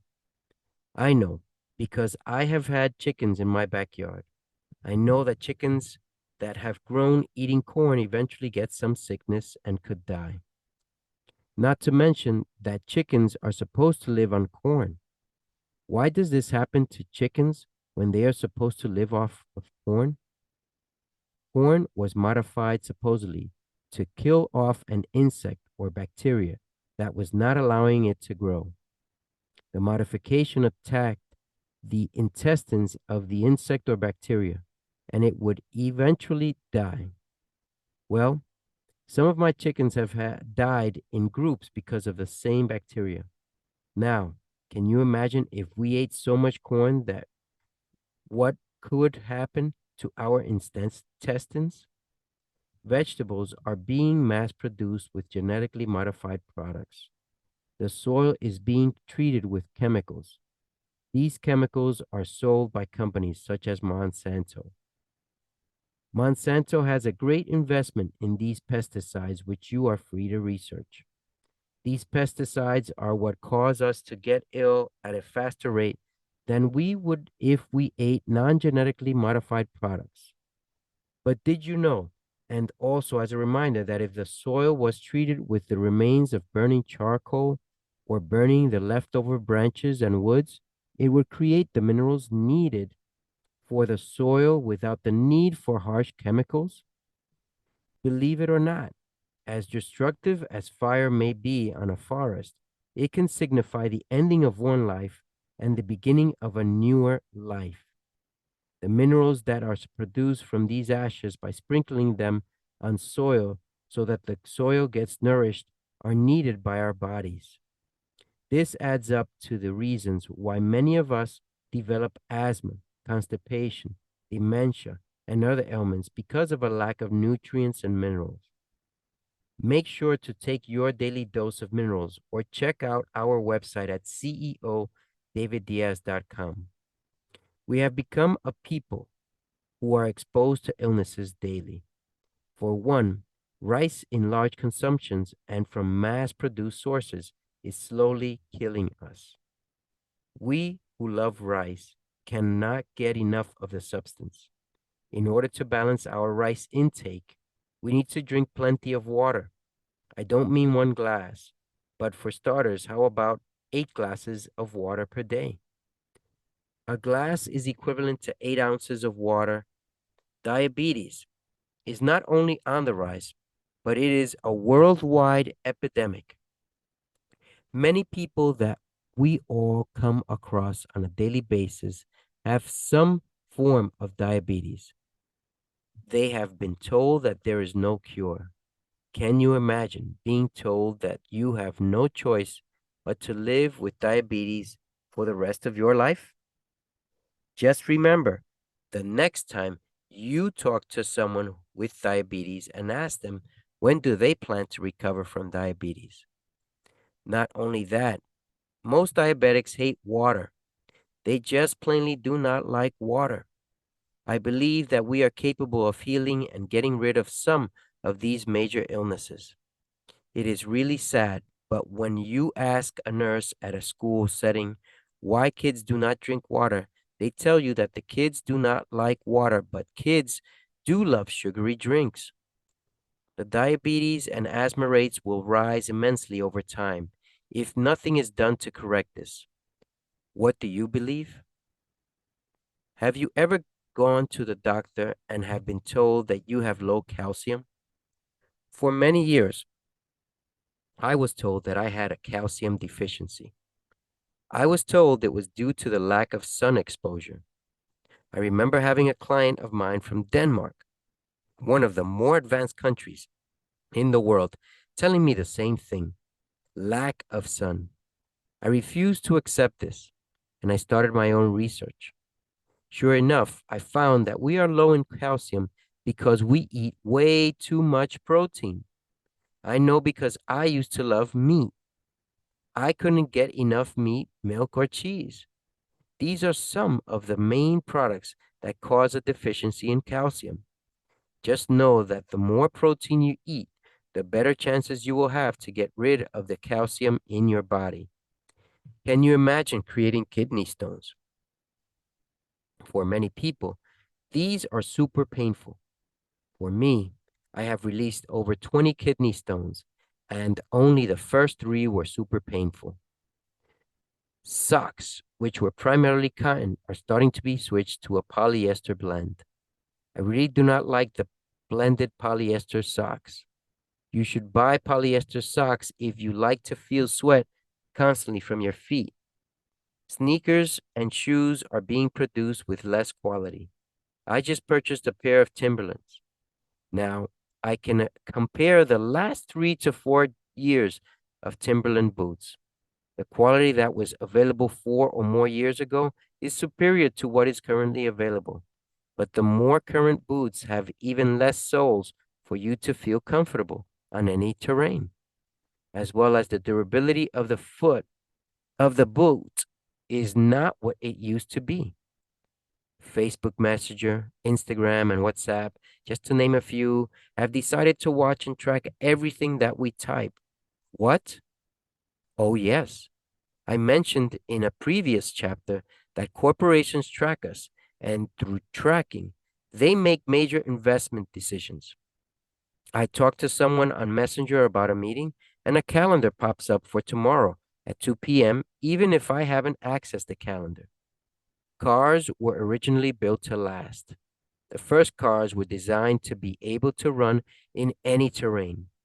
Once they noticed that this was not a good option, the inventors were forced to modify cars so that there would be a repeated purchaser every few years. Not only that, the cars were strictly made of mostly steel from the 80s and back. The materials were too costly, and the sentiment was to produce a car that was more economical, but for the same price. I remember how vehicles were meant to last when I started purchasing back in the late 90s. I started with the Honda Civic from '86, a car that had an engine built to last.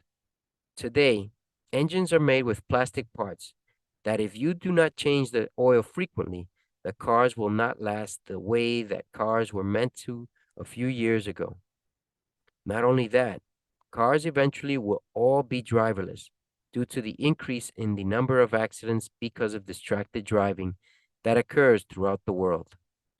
Distracted driving is obviously due to cell phones. What do you believe? We all believe in something. Some of us just need a little change to make things work better for us. Did you know that whether it is our business or our relationships, there is always someone who is willing to help you grow? Someone who can guide you to build value in your life, relationships, and your business. We often feel that we are without guidance. I believe that we are meant to serve each other. There are many factors to be considered for your personal advancement, education, and strategies. If we take the time to make a clear plan of what we want, soon enough it will turn into reality. What you believe will only become as powerful as we put it down on paper. This takes work. This requires planning, patience, and persistence. Believe in you, and once you have a plan, miracles will certainly happen. The following is an excerpt from Leaders Eat Last by Simon Sinek, Chapter 12. The Boomer Years.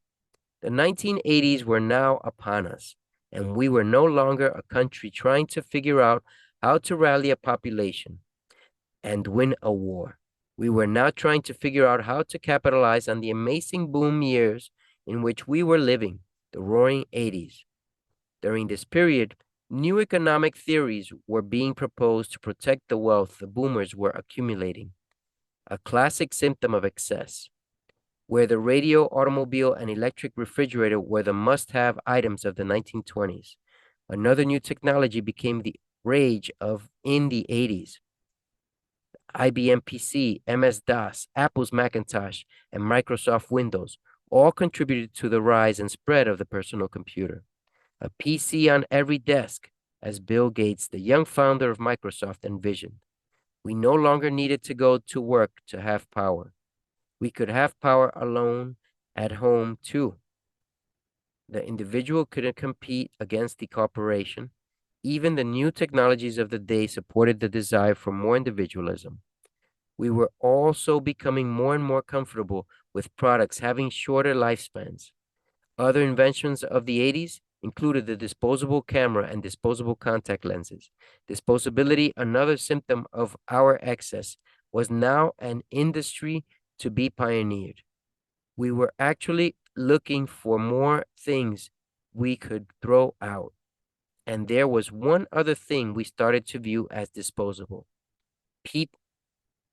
What you believe is not necessarily what everyone else believes. This chapter was specifically geared to giving examples of things that over time have either lost quality or have not been produced due to a probability of a loss of commerce and investment returns, especially for the wealthy who feel that they still do not have enough money to make ends meet for them. I do not mean to put the wealthy down. On the contrary, the wealthy are entitled to be as lucrative as they want to be.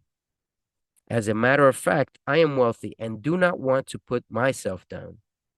What you may believe could be different than my perspective.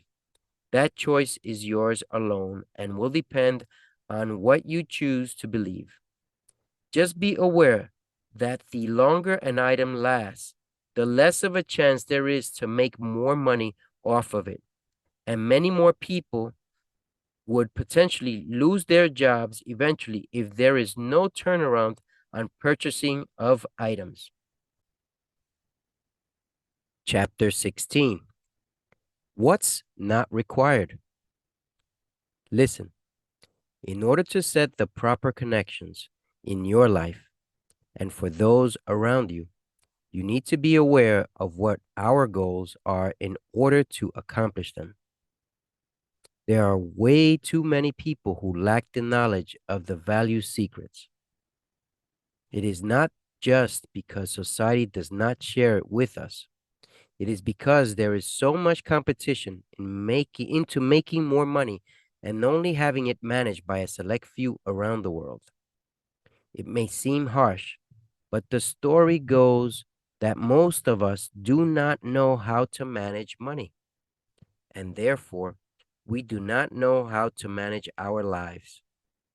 I believe that we are perfectly made to find the best within us and around us by using the three basic principles of asking, seeking, and knocking. These three key words can be made into daily rituals that can save lives.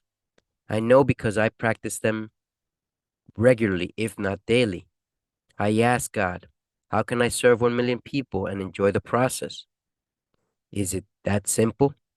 To get started, it is that simple. Now, every day you have to take at least one step up the stairs to reach your goals or goal. Did you think that all you had to do was ask? Most of the time that we will spend trying to acquire success is in the seeking and the knocking part. We are meant to read the books needed to understand what's not required. How many books have you read in the past 6 months?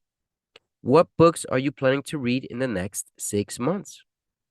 What is one daily task that you are consistently doing in order to get you closer to your goals? I believe that we have everything we need in order to be successful. I believe that most people walk around trying to get their lives together and forget the fact that there are billions of people on this earth. Didn't you know that this is the case? Didn't you know that we are here to guide, serve, and communicate with each other? What are you waiting for to take action? In order for your goals to be met, you have to usually do one of two things: either provide a service for others to grow or provide a product for others to grow. The common term is getting people to grow so that they feel that they have accomplished something. I believe that we are here to serve each other. Some will choose to sell products that are better than most products out there that serve the general population. I would say either do your research or ask someone who knows. Experience can assist you in making the proper decisions. We lack the focus of pursuing one of these two every day: serve others or help them to get closer to their goals. Why is this possible that we lack the focus of pursuit? We have become distracted because of our cell phones and smartwatches. We have become demanding in getting instant results.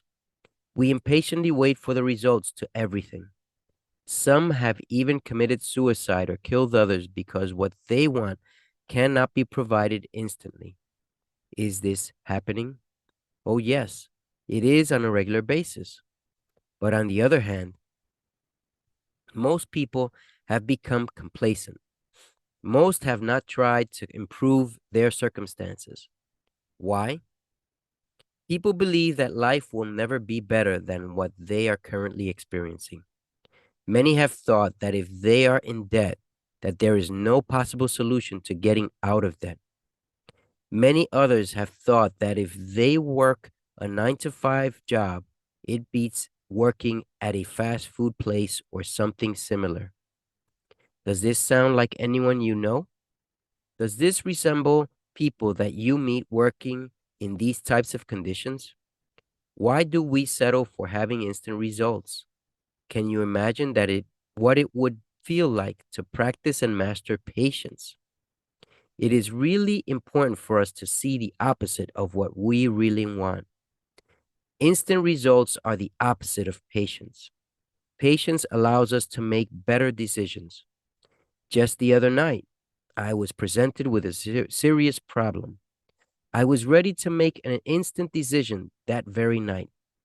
But what did I tell myself? Let's wait until tomorrow to be certain that this is what I want to do. Instant results are easily and readily available. But when it comes to making long term decisions, a bit of thinking, meditating, and analyzing is required. We need to have the right type of attitude to be able to help others. What would happen if we just made decisions without questioning the possibilities that exist on other choices? We tend to regret our choices for lack of proper planning and proper counseling. This is why we need to offer ourselves the following to succeed on a daily basis: understand and recognize our feelings. When we take the time to identify why we are angry, upset, or depressed, to name a few, we need to take time to find a better way of seeing that circumstance. Many of us have become a part of a social culture of wanting to find solutions to problems now. When is the best time to solve a problem? Most would say now, but sometimes it will depend on the circumstances you are facing. If you are in an utter emergency, then your inner feelings will kick in and assist you in resolving whatever danger or problem is present. However, if it can wait, if you are able to listen, think, and plan, those problems or conflicts can take a better path to being resolved. We sometimes forget to understand our feelings, especially when we are angry and sad.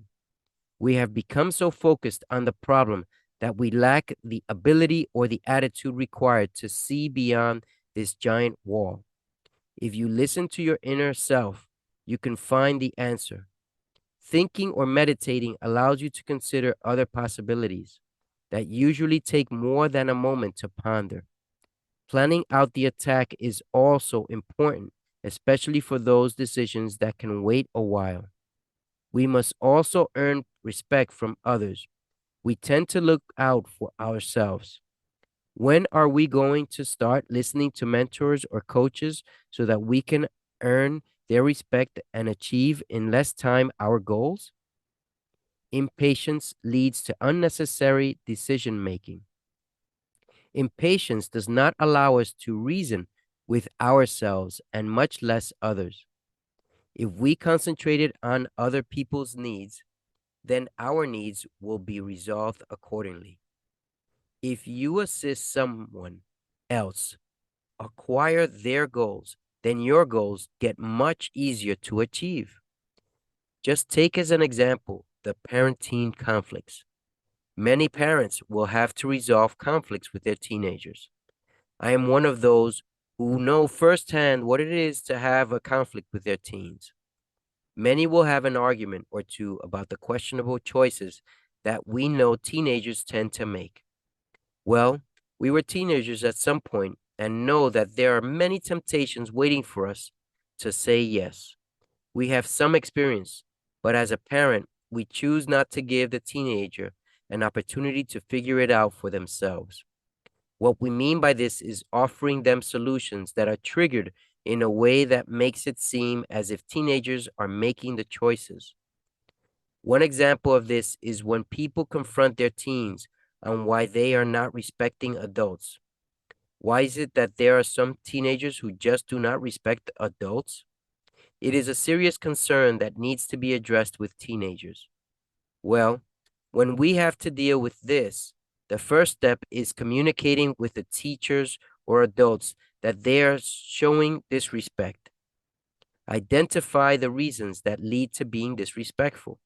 For these reasons, usually there is a group of teens who hate to be singled out in front of a classroom. There is yet another group of teens who have grown up without proper boundaries. There is another set of teenagers who choose to do what they want, when they want, or how they want to do it. In each of these cases, teens have a right to choose which way they are going to communicate. Teens need to be taught the proper methods of communicating in whatever style it may be. One way to address their behavior is by asking teens why did they react the way they did? Do they think it was appropriate? Do they know that they showed disrespect? What do you think can be done to show respect to this teacher or adult? Practice the art of interviewing so that the teenager is able to resolve his problems with the assistance of proper questioning. Also, A teenager must be reassured that they are loved by their parents, and at the same time being told whether their actions toward the adult were appropriate or not without the blame. What will be your course of respect toward the teacher in the future so that you may enjoy the process? Teenagers are exemplifying what we grew up with, but on their own terms. We need to teach our teens to earn respect from others. In this instance, they need to show respect to adults in general, whether the teenager is correct or not. The majority of times there is a confrontation. A teenager needs to show a sign of respect. I believe that we just need to keep asking our teenagers questions that will empower them to resolve and earn respect from others. Next, we should learn to create win-win situations. Our teenagers win when they feel that they have a right in whatever decisions are made. However, the other party has a right and they need to win so that they feel that an agreement has been made in order to win.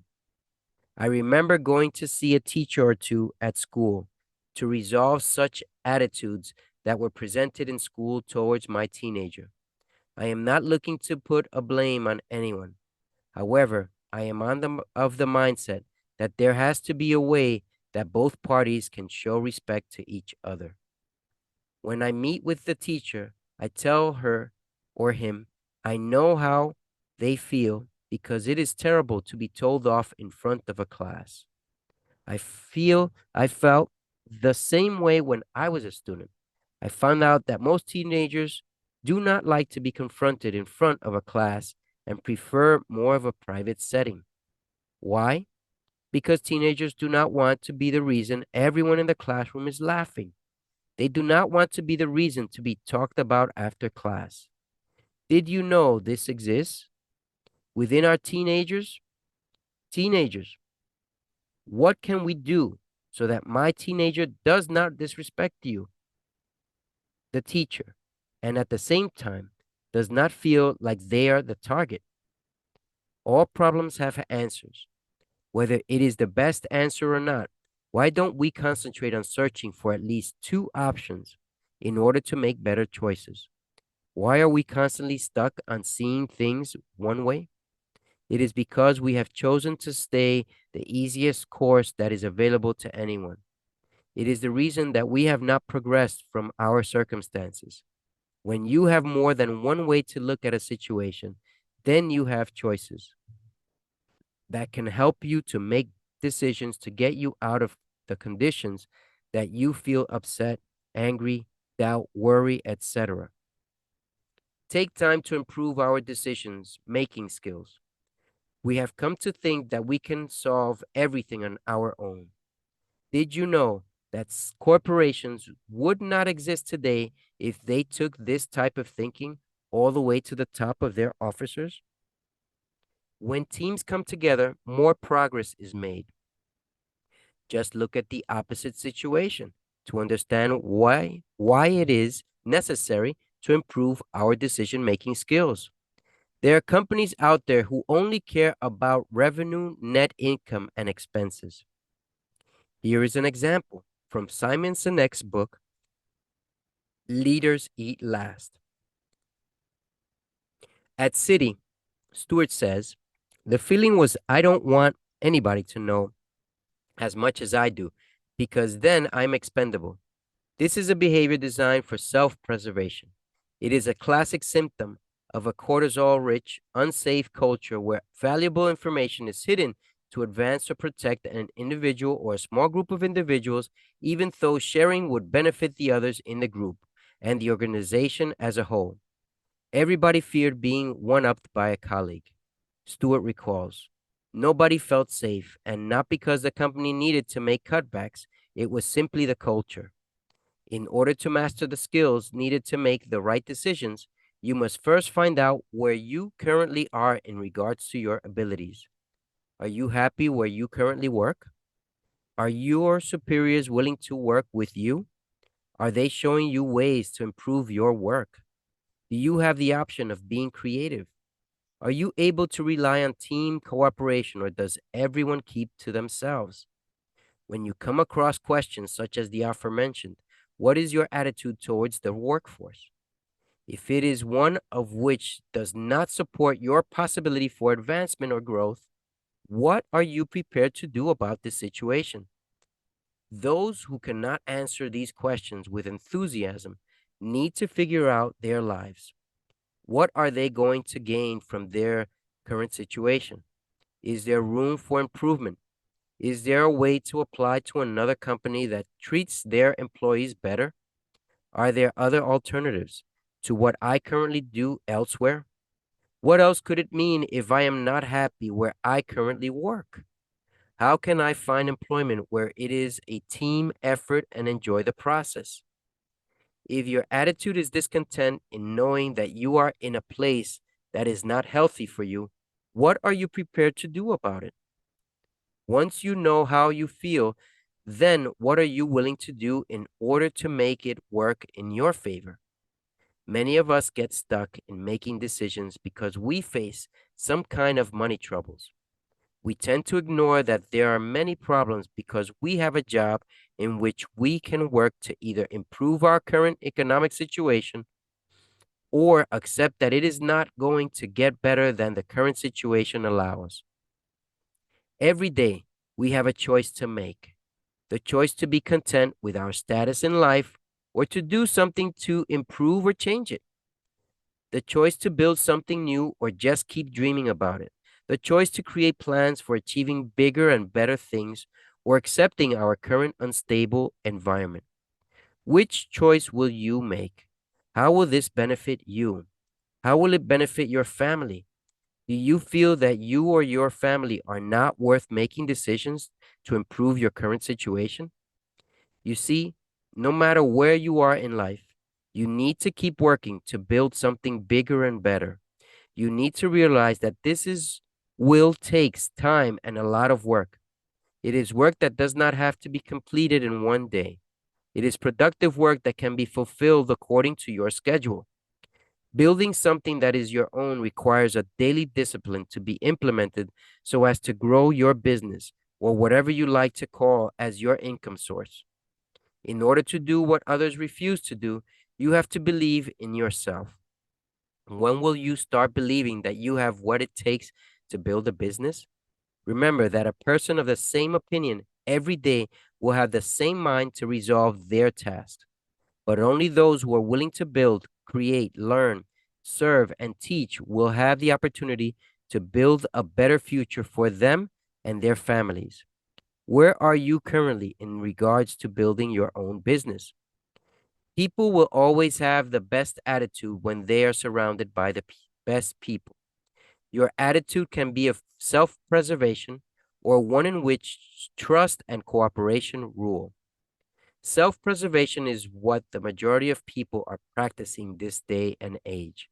Keeping to yourself, talking to no one about improving your life, sharing only the fictitious world that we create, as opposed to building relationships of trust and cooperation where we can define the possibilities of working with others to build on what we already build, cooperating and collaborating on projects, making sure that whatever is happening, it is for the benefit of the team. On the same token, people do their best work when they work together. If you need to be serious, always remember that you can also be silly, be fun, be different, be crazy, but above anything else, be you. Because life is too short to be anything but happy. This has been a CEO David Diaz production, Mindset Secrets to Success.